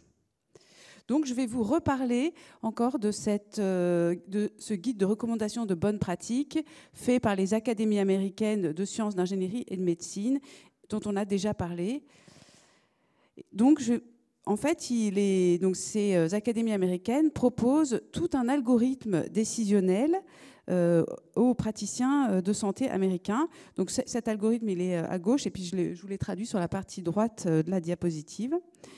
Donc, ça commence en fait par la nécessité de fournir en effet une documentation qui émane des autorités sanitaires aux patients, à savoir une documentation sur les effets des PFAS sur la santé et sur les dosages sanguins des PFAS. Ensuite, les praticiens sont invités à rechercher une histoire d'exposition importante aux PFAS. Si effectivement le patient a été exposé, de rechercher quelles sources d'exposition et quelles sources peuvent éventuellement être réduites. Le médecin ensuite est invité à donner une information sur les bénéfices et les risques des dosages sanguins, comme nous les a présentés Jérôme Guiton, pour aboutir en fait à une décision partagée, éclairée entre le médecin et son patient sur la décision de tester ou pas les PFAS. S'il y a une décision de test qui est faite, donc le patient sera orienté vers un labo qui répond à des critères de qualité, et ce labo va répondre en faisant la somme de la concentration de 7 principaux PFAS que je vous ai écrits là en bas à droite de la diapo. Et en fonction de cette somme des 7 PFAS, les académies américaines proposent un suivi clinique selon le résultat, ainsi que des conseils pour réduire l'exposition aux PFAS.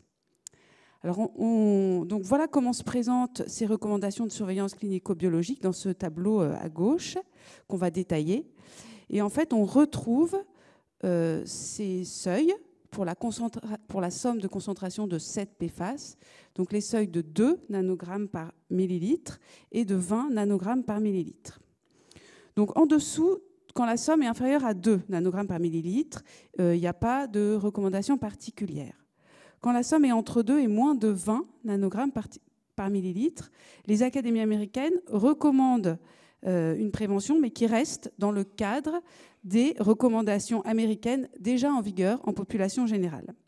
Et c'est au-delà d'une somme de 20 nanogrammes par millilitre qu'il y a des recommandations de surveillance clinico-biologique qui sont accrues et qui sont additionnelles, qu'on va voir un peu en détail. Tout ça, toujours en encourageant, quand c'est possible, la réduction de l'exposition aux PFAS quand il y a une source qui est identifiée. Donc, ce que précisent les académies américaines à propos de ces recommandations, c'est qu'ils les ont émises en réponse à une attente, à l'attente des cliniciens et à l'attente des populations qui voulaient intégrer en routine la prévention des pathologies liées aux PFAS. Il ne s'agit pas donc de faire un suivi clinique excessif qui pourrait conduire à des traitements non nécessaires et à une anxiété. Et les académies américaines insistent beaucoup sur l'importance du dialogue, de l'information claire et loyale avec le patient pour aboutir à une décision éclairée. Ils expliquent aussi dans leur rapport qu'ils ont formulé ces recommandations dans le cadre des critères de Wilson et Jungner, que je ne vais pas tous vous dire, mais en gros, il faut que les pathologies répondent à un problème important de santé publique, qu'il existe un traitement efficace, qu'il existe des moyens appropriés de diagnostic, que la maladie soit décelable pendant une phase de latence, etc. Ensuite, les académies américaines disent que ce qui a rendu l'émission de ces recommandations difficile, c'est l'hétérogénéité des effets sur la santé. C'est également le fait que c'est des pathologies qui sont souvent courantes et qui ont toutes plusieurs facteurs de risque connus. Donc bien sûr, le risque pour la santé d'un patient va varier selon son niveau d'exposition, mais aussi selon ses autres facteurs de risque. Ils disent évidemment qu'avoir une somme des 7 PFAS à 3 nanogrammes par millilitre, c'est probablement pas le même risque que 19. Voilà. Et donc, ils ont émis les recommandations cliniques qu'on va avoir, en plus en détail, ils les ont émis en fait à partir d'une part de recommandations pour la pratique clinique des sociétés savantes américaines en population générale. Donc, c'est les sociétés de médecine générale, gynécologie, pédiatrie, cardiologie et l'US Preventive Service Task Force. Et également du protocole de suivi d'une population exposée qu'on peut lire dans ce C8 Medical Panel Report.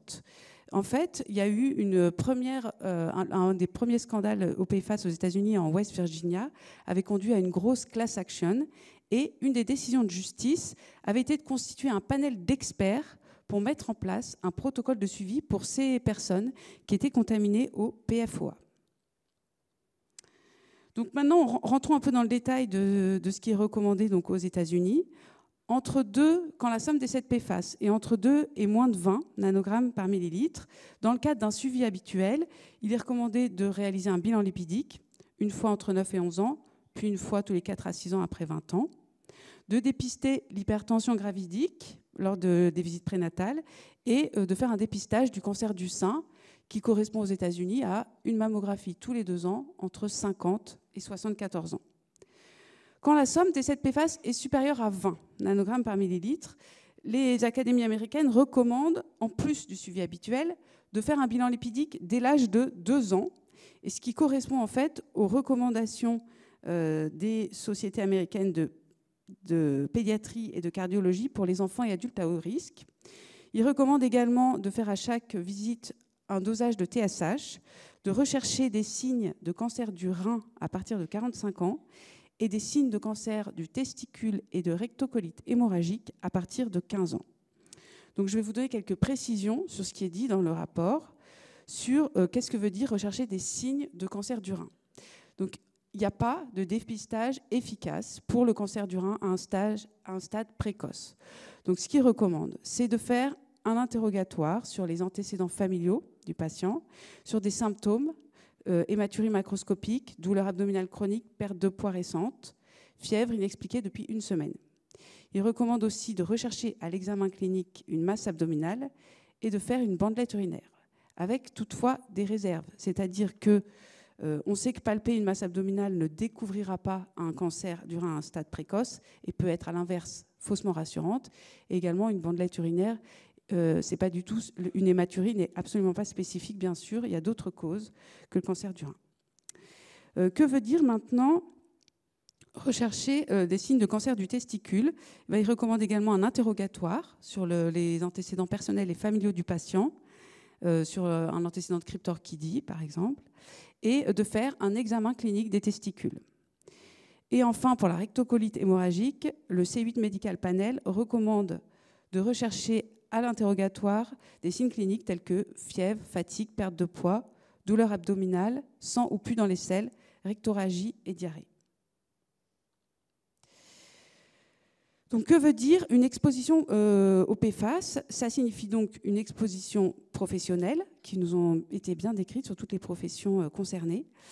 Ça signifie avoir une eau potable contaminée, ou le fait de vivre à proximité d'industries qui utilisent des produits fluorés, ou le fait de consommer du poisson et du gibier provenant de zones industrielles. Alors les académies américaines disent bien qu'en général, c'est très difficile de réduire son exposition aux PFAS à travers des modifications de comportement personnel. On voit bien que c'est souvent impossible d'éliminer certaines sources d'exposition aux PFAS.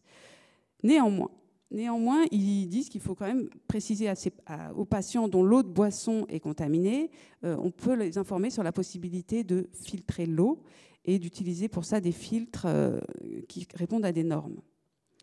Pour les régions où il y a une contamination des milieux au PFAS, ils recommandent d'informer les patients sur le fait qu'il peut y avoir des PFAS dans le poisson, le gibier et les produits laitiers.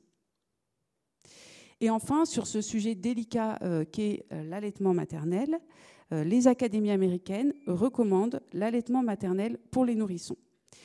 Ils précisent toutefois donc, que les PFAS peuvent passer de la mère à l'enfant par le lait maternel, mais ils peuvent également être présents dans d'autres aliments tels que l'eau utilisée pour reconstituer le biberon, tels que le lait maternisé, tels que les aliments pour bébés emballés. Et donc actuellement, on ne sait pas encore vraiment quels niveaux d'exposition aux PFAS sont préoccupants pour la santé de l'enfant. Et ils disent bien que pour l'instant, il va nous falloir disposer de davantage de données pour mieux comprendre cette exposition des nourrissons allaités. Alors maintenant, à quoi faut-il s'attendre ici pour les habitants du Sud Lyonnais? Donc, il y avait eu 10 riverains, 10 habitants de Pierre-Bénite qui avaient été testés pour une enquête journalistique d'Émilie Rousseau. Et donc, on peut trouver ce tableau de résultats en ligne sur le site de France 3 Auvergne-Rhône-Alpes.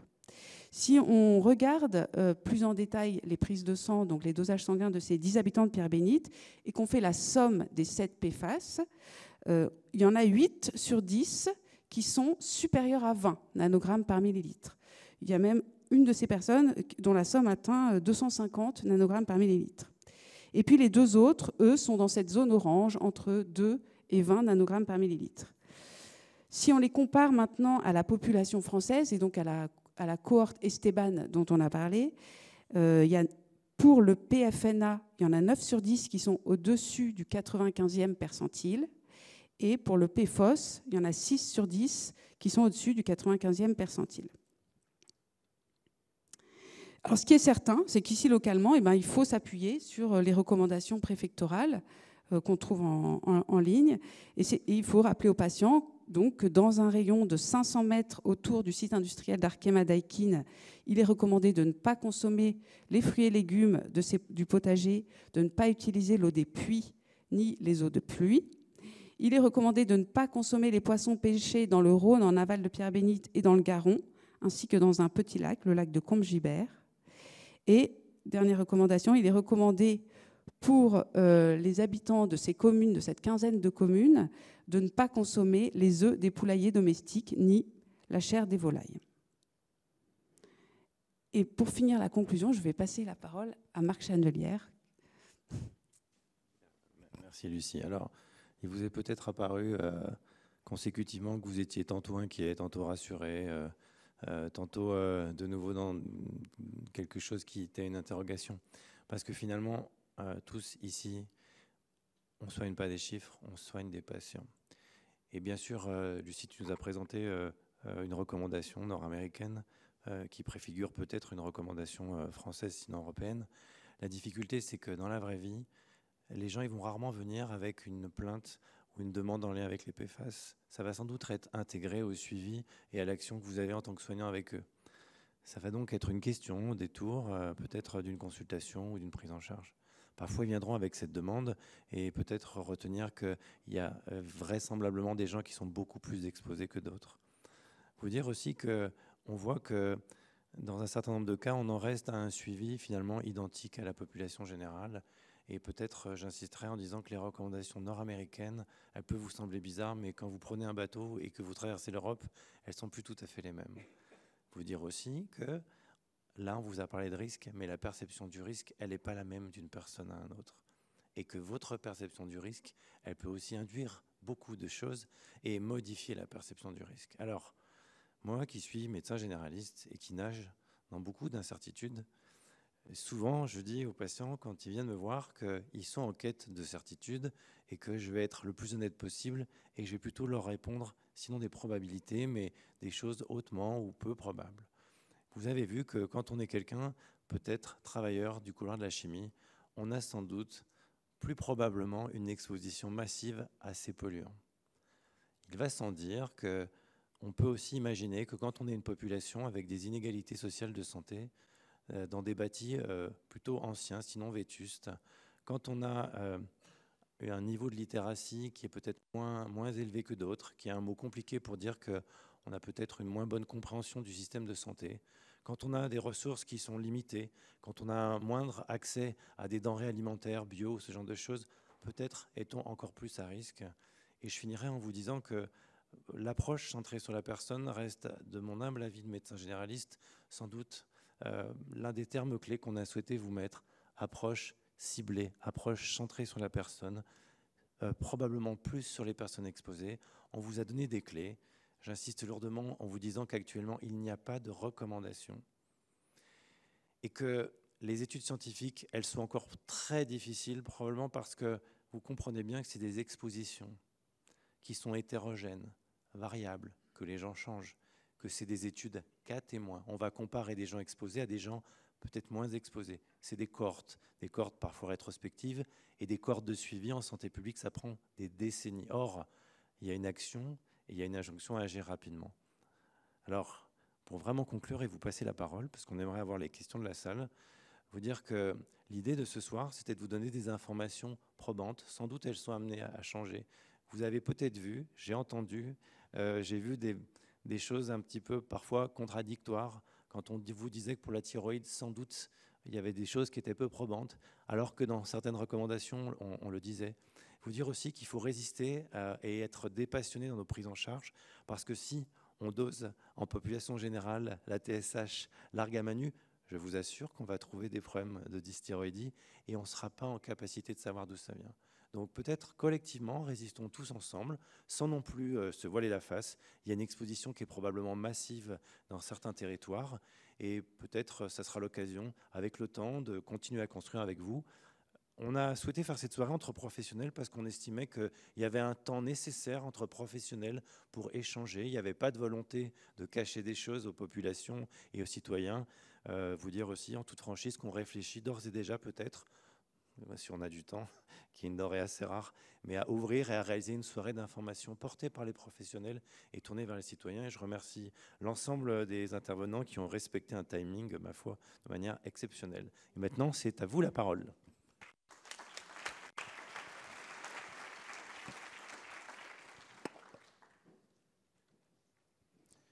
On va passer au temps d'échange. On vous a remis le nom de la chaîne YouTube sur laquelle on diffusera l'enregistrement. D'ailleurs, quand on vous passera les micros pour les questions, on vous demandera de bien parler dans le micro pour que ça s'entende aussi à l'enregistrement.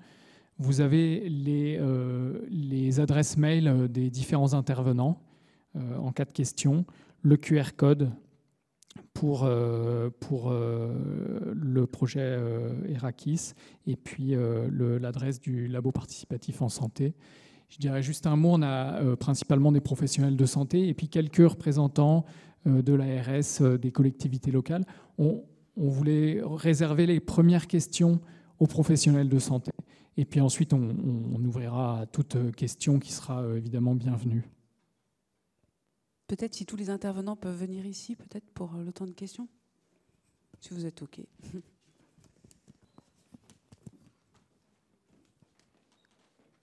Et pour lancer les questions, peut-être je vais vous poser une question qui m'a été transmise par mail tout à l'heure. Alors une médecin qui travaille sur l'hôpital qui dit « En tant que praticien sur le site de l'hôpital Lyon-Sud, je m'inquiète de la qualité de l'eau et de l'air auxquels les patients et le personnel de l'hôpital sont exposés tous les jours. Y a-t-il eu notamment des prélèvements faits sur l'eau du robinet, chambre de patients, fontaine à eau et dans l'air autour de l'hôpital ?» Alors, est-ce qu'on a une réponse à cette question ? Sur l'eau du robinet des Hospices civils de Lyon. A priori, vous êtes dépendant du champ captant de Crépieux-Charmy, donc une eau qui est relativement peu contaminée. Voilà, je ne sais pas ce que je peux dire de plus, mais a priori, il n'y a pas de problème particulier avec l'eau du robinet des Hospices civils. Et quant à l'air, il y a eu une première campagne de mesures lancée par Atmo et publiée il y a quelques mois. Et pour l'instant, ça reste des résultats, disons, qui restent à consolider. Voilà ce que j'ai retenu. Et on retrouve des PFAS dans l'air, effectivement, mais c'est des concentrations de l'ordre du picogramme par mètre cube. Voilà, c'est des premières données qui ne sont pas encore... Ouais. Pour l'instant, sur l'aspect R, ils se contentent de constater une différence entre les mesures à Lyon-Centre, qui sont de l'ordre du picogramme ou du nanogramme, et qui a un facteur 10 au niveau, donc 10 fois plus élevé au niveau de la plateforme, sans rentrer dans les détails pour l'instant, en expliquant que la méthodologie elle est encore à construire, qu'il y a beaucoup d'incertitudes et que les variations qui sont observées, on ne peut pas encore exclure que ce soit lié justement à la limite de détection des capteurs. Voilà. Mais on voit quand même une différence entre les différents environnements. Bonsoir, merci pour toutes vos présentations qui sont très éclairantes. Noura Benslama, je suis gastro-entérologue et habitante d'Oulin-Pierre-Bénite. J'avais 2 questions. La première, c'est qu'on est quand même surpris du peu de niveau de preuve pour beaucoup de pathologies qui sont potentiellement reliées au PFAS. On avait l'impression qu'aux États-Unis, il y avait eu des lourdes condamnations, même récemment. Est-ce que c'était donc uniquement sur les forts niveaux de preuve ?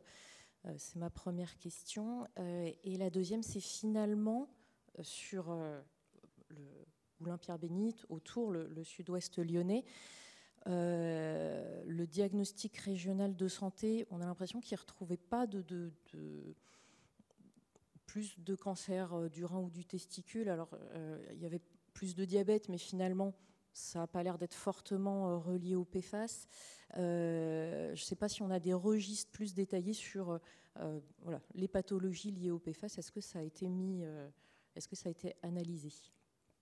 Merci. Merci pour votre question. C'est vrai que du coup, les résultats que j'ai présentés, ce sont des résultats de synthèse de toutes les études qui ont été faites jusqu'en 2021-2022. Donc pour vous dire que ça change en permanence, et la recherche, elle se met à jour en permanence. Donc ce que j'ai présenté, peut-être que dans 10 ans, on aura beaucoup plus d'éléments de preuve pour dire, là on est sûr que pour le coup, il y a un lien causal entre l'exposition au PFAS et telle maladie, alors qu'il y a 10 ans avant, on n'était pas sûr. Donc c'est vrai que comme ça a été précisé, en fait, on a pas mal d'études dans la littérature, mais il y a une grosse hétérogénéité dans la population, il y a une hétérogénéité aussi d'exposition. Et les effets environnementaux des PFAS, en population globale, je ne parle pas en population chez des travailleurs, mais ce n'est pas forcément évident à mettre en évidence quand il y a autant d'hétérogénéité. Et par ailleurs, dans la littérature, il y a plein d'études qui peuvent montrer des résultats qui ne vont pas forcément dans le même sens. Du coup, quand on fait une synthèse, les synthèses qui ont été présentées, les preuves dites... les bons niveaux de preuve, c'est quand on a une ou plusieurs études de bonne qualité, avec des risques de biais qui ont été bien éliminés avec confiance, où on a pu montrer une association. Quand c'est limité ou suggestif, ça veut dire que soit c'est contradictoire, soit qu'il y a pas mal d'études de mauvaise qualité qui rentrent en contradiction avec des études de plus haute qualité. Donc c'est qu'on est moins sûr. Donc c'est vrai que finalement, ces synthèses, elles sont assez conservatrices. Mais ça ne veut pas pour autant dire que si on n'est pas sûr d'un effet, on ne peut pas mettre en place un principe de précaution. Donc c'est vraiment 2 choses différentes. Ouais. Est-ce que ça a répondu à votre question? La première question. Et la deuxième, localement, je ne sais pas trop ce qui... Ouais.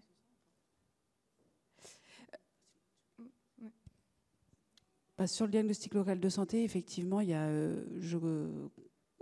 effectivement, il y avait eu, sur Oulin-Pierre-Bénite, me semble-t-il, une augmentation du taux de diabète. Par contre, il n'y a pas eu de recherche par type spécifique de cancer. Ça, c'est... Vas-y. Et pour en rajouter une couche, si vous vivez à proximité d'un CHU avec un service d'endocrinologie et que vous êtes en zone urbaine, vous avez une augmentation mécanique. Donc il faudrait corriger énormément les études, c'est ce que vous a dit ma collègue, à savoir qu'il y a des biais dans tous les sens qui font que si on veut vraiment être rigoureux, c'est difficile de conclure à des spatialisations de maladies, même si on peut penser dans certaines études qu'il y aurait peut-être un risque accru. Et dernière chose, c'est pas parce qu'on ne voit pas de risque dans une étude que le risque n'existe pas. C'est peut-être simplement qu'il n'a pas été mis en évidence pour ramener des souvenirs de probabilité. Oui, c'est ça, pour le dire poétiquement, l'absence de preuve n'est pas la preuve de l'absence. Voilà. Merci beaucoup pour toutes ces présentations. Est-ce que finalement, il y a tant d'incertitudes qu'on n'est pas en situation de pouvoir stopper ou réduire drastiquement aux usages absolument indispensables la production de ces PFAS?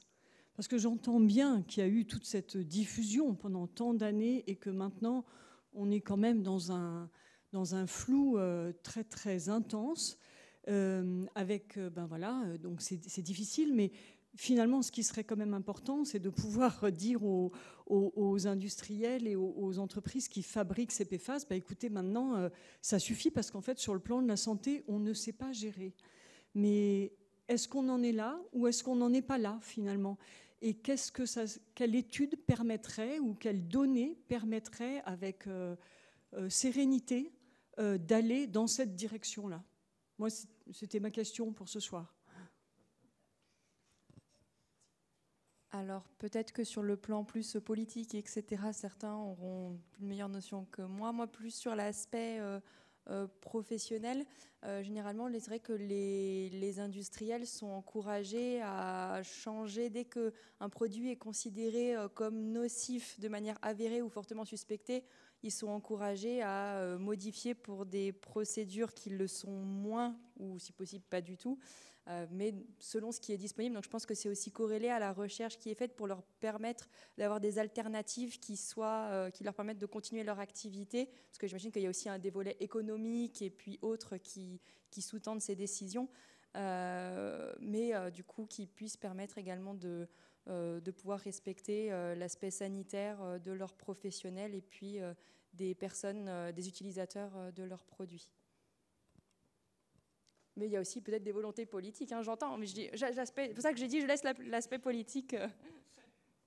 Oui, alors le problème de la substitution, c'est que quand on remplace une molécule par une autre, on n'est pas sûr de son innocuité parce qu'il va falloir attendre plusieurs années avant de savoir si c'est dangereux ou non. Donc voilà. Donc la question est de savoir est-ce qu'on doit arrêter et s'en tenir à des usages essentiels. Donc c'est une question qui est régulièrement posée par une journaliste qui s'appelle Stéphane Aurel, qui travaille sur les PFAS et sur les stratégies de lobbying des entreprises. Voilà, mais voilà, mais donc on peut aussi. C'est difficile de limiter notre exposition individuellement. Ça a été dit par Lucie Gaillot-Durand. Après, il y a aussi tout un tas de stratégies qui consistent à ne plus acheter les produits qui en contiennent. Ça ne va pas suffire pour arrêter les expositions, mais ça, c'est des actions qui peuvent être des actions de groupe qui ont été menées sur certains produits et sur les PFAS aussi. On commence à avoir ce type d'action. Après, il y a une loi qui vient d'être adoptée en France en février dernier, avec tout un tas de mesures qui doivent rentrer en application si les décrets d'application paraissent, parce qu'il y a parfois des lois qui ne sont pas suivies par des décrets d'application, avec tout un tas de mesures que les industriels vont devoir mettre en place, et notamment un principe de pollueur-payeur, avec c'est 1 gramme rejeté dans l'eau et combien d'euros pour verser pour dépolluer ensuite l'eau, je ne sais plus, c'est 10 euros. Je 10 ou 100, bon, et quand on sait que c'est pas par gramme que c'est rejeté dans l'eau, normalement ça doit faire beaucoup d'argent pour dépolluer, mais voilà, ça répond que partiellement à votre question. On n'en est pas encore à arrêter ces produits, puisqu'il y a aussi des stratégies industrielles qui consistent à dire qu'il faut distinguer entre polymères, non polymères, et donc on repart pour un tour de négociation et de discussion et voilà, donc on en est là sur la régulation des produits toxiques en Europe et dans le monde aujourd'hui.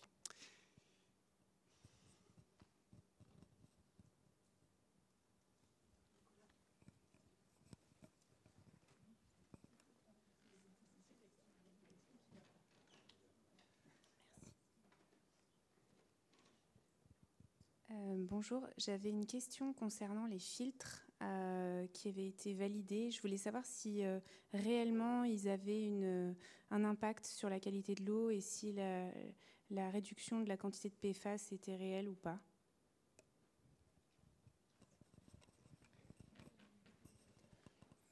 Alors, nous on a testé que quelques solutions de filtration parmi toutes celles qui existent. Et évidemment, ça a été fait sur l'eau de notre robinet. Donc, c'est à mettre en relation avec le contexte local.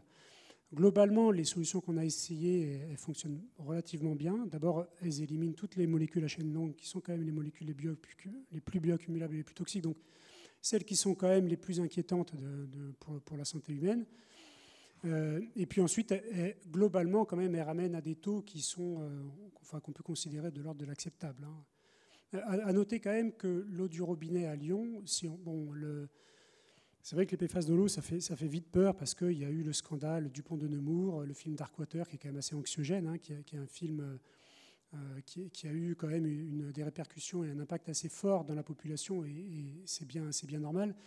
Mais si on regarde la contamination, par exemple, du champ captant de Ternay, qui est le champ captant le plus contaminé par rapport à ce qui s'est passé dans le cas du scandale du pont de Nemours, ou alors en Vénétie, en Italie, en Hollande, en Belgique, enfin on n'est pas le premier scandale de pollution au PFAS, on est quand même sur des niveaux qui sont de l'ordre de 50 à 100 fois inférieurs. Donc on est quand même sur une contamination de l'eau qui est certes pas négligeable, qui n'est pas anodine, mais qui est très loin des grands scandales sanitaires qu'on a connus dans certains pays, en tout cas de scandales qui ont été avérés.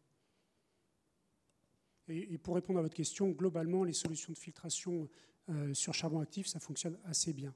Alors après, voilà, il y a d'autres PFAS qu'on n'a pas recherchés, qu'on n'a pas analysés. Le TFA en fait partie. Ce n'est pas le PFAS le plus toxique, ce n'est pas le plus inquiétant, mais c'est celui qu'on retrouve maintenant le plus, enfin en tout cas en quantité la plus importante. Et pour ça, les charbons actifs, a priori, ne sont pas très efficaces.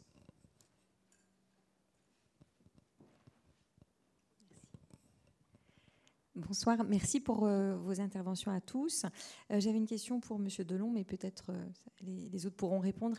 J'étais étonnée avec la carte de représentation, la carte Chemical Project en Europe, de voir que d'autres pays européens sont très touchés. J'ai cru voir le Danemark. Et le décalage avec le manque de recommandations justement européennes. Alors ma question, c'est pourquoi il n'y en a pas en Europe? Et puis la deuxième aussi, c'est que font nos voisins qui sont extrêmement exposés? Merci. Juste sur les recommandations, si on regarde dans le champ sanitaire, c'est très long de faire une recommandation. Je suis désolé de vous le dire, mais la Haute Autorité de Santé qui va élaborer des recommandations pour des maladies prévalentes connues, elle met énormément de temps parce qu'il y a des déterminants de données, il y a des déterminants de méthodologie, il y a des déterminants de lien d'intérêt. Ensuite, il faut aboutir à des consensus. Donc déjà, c'est compliqué de faire une recommandation. Et je vais peut-être encore moins vous remonter le moral en vous disant que si l'existence d'une recommandation permettait une application stricte et un suivi de la manière dont les choses sont recommandées, ça fait belle lurette que les gens seraient mieux soignés.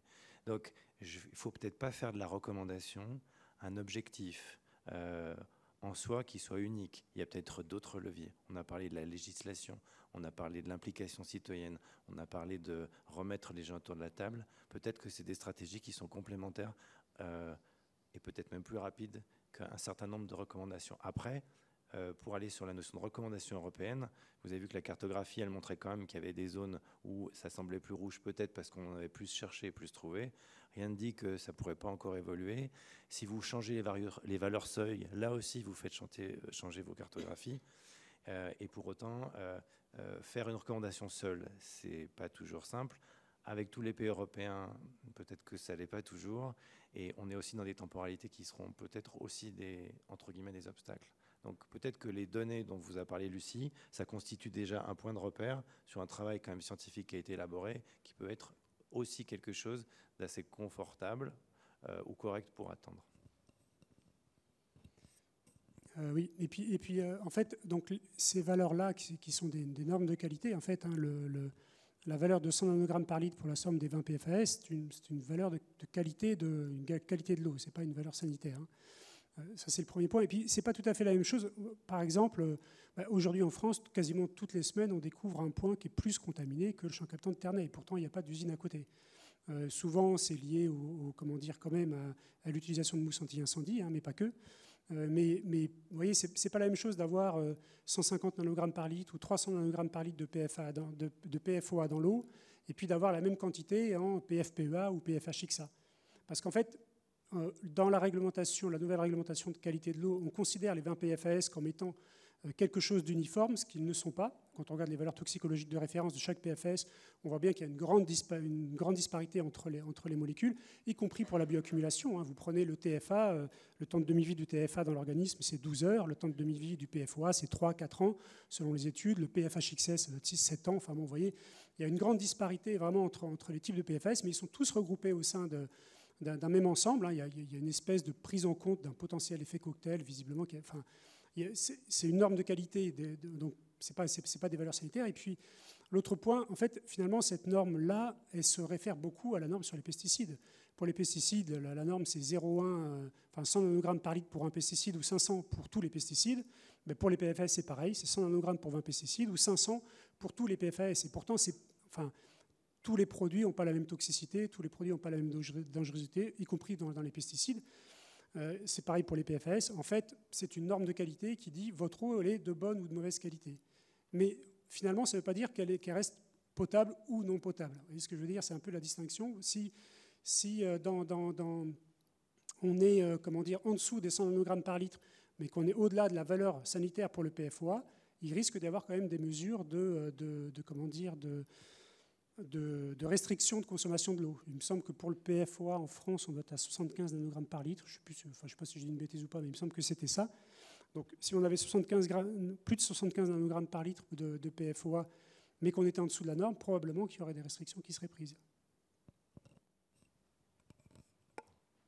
On a une question devant, et si après les membres de l'ARS ou des collectivités locales veulent s'exprimer, qu'ils n'hésitent pas. Merci beaucoup. Merci à tous pour vos présentations. Ma question porte sur le TFA, justement, qui en effet est peu étudié, a priori, sur la partie toxicité. Donc j'avais fait une double question. Qu'est-ce qu'on a comme données consolidées sur la toxicité du TFA? Et ma deuxième question pour le professeur Guiton, est-ce qu'on est capable de doser le TFA dans le sang aujourd'hui?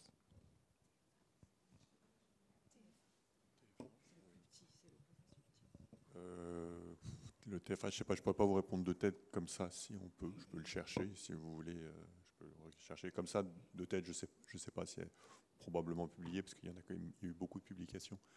Mais pour le coup, je suis pas certain. Donc,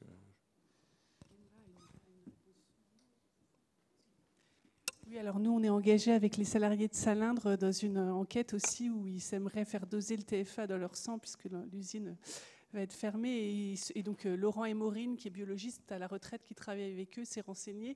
Et visiblement, on dose le TFA dans le sang à Liège.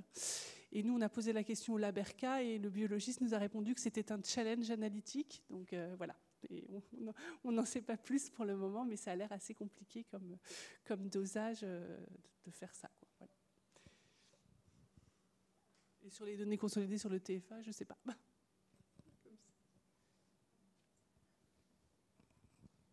Ça va, c'était dense, hein.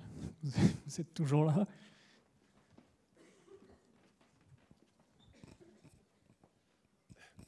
Merci. Je suis Michel Boulu, donc je suis le maire de la commune de Simandre, petite commune dans la communauté de communes.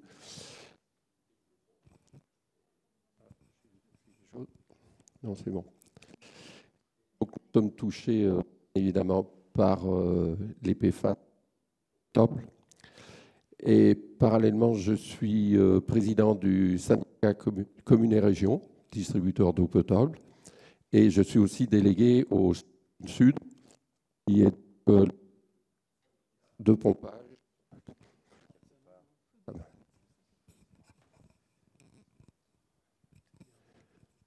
Plus devant. Très bien. Voilà, donc je suis aussi délégué au SMEP Rhône-Sud, qui est le syndicat de pompage de l'eau potable pour plus de 200 000 personnes, je pense, tout autour de Ternay. Donc, je ne vais pas vous faire l'analyse de tout ce qui a été fait depuis 2022, où on a pu détecter ces PFAS. Simplement, pour reprendre ce que disait M. Delon, on utilise donc dans l'usine de potabilisation qui a été faite en 2016 sur le site de Ternay, on utilise déjà du carbone actif.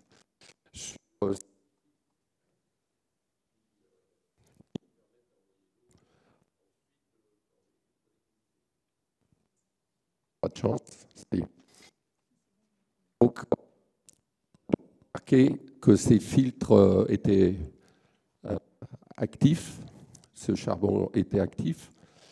Et donc, on a pu trouver un prestataire qui a développé une possibilité de renouveler les filtres beaucoup plus souvent, de façon à ce que le charbon actif, qui se colmate très vite au PFAS, puisse être très efficace. Donc, de construction, l'usine de potabilisation est en cours de modification, de façon à ce que les filtres, le charbon actif qui est dans les filtres soit renouvelé en permanence et qu'il soit actif le plus longtemps possible et qu'on puisse surveiller au fur et à mesure son activité de façon à le renouveler très intelligemment, je dirais, pouvoir faire, c'est la norme, et qu'on distribue de l'eau qui soit en dessous de la norme. Voilà en résumé le travail qui a été fait depuis 2022.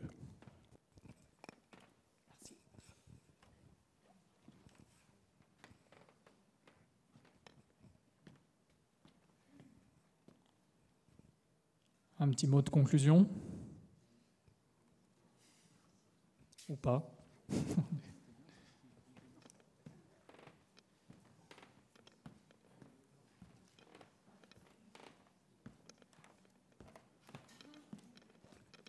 Une dernière question?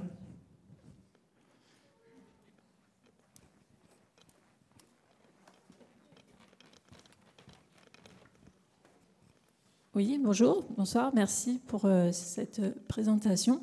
Je suis une riveraine et je voulais savoir, en tant que professionnel de santé, qu'est-ce que vous répondrez à une riveraine, enfin des riverains qui savent qu'ils ont des forts taux de contamination dans le sang et qui souhaiteraient le faire baisser en faisant par exemple un don du sang pour des fins de recherche, pas pour le donner à quelqu'un qui en aurait besoin, mais pour des fins de recherche. Et est-ce que ça serait une solution qui serait envisageable ?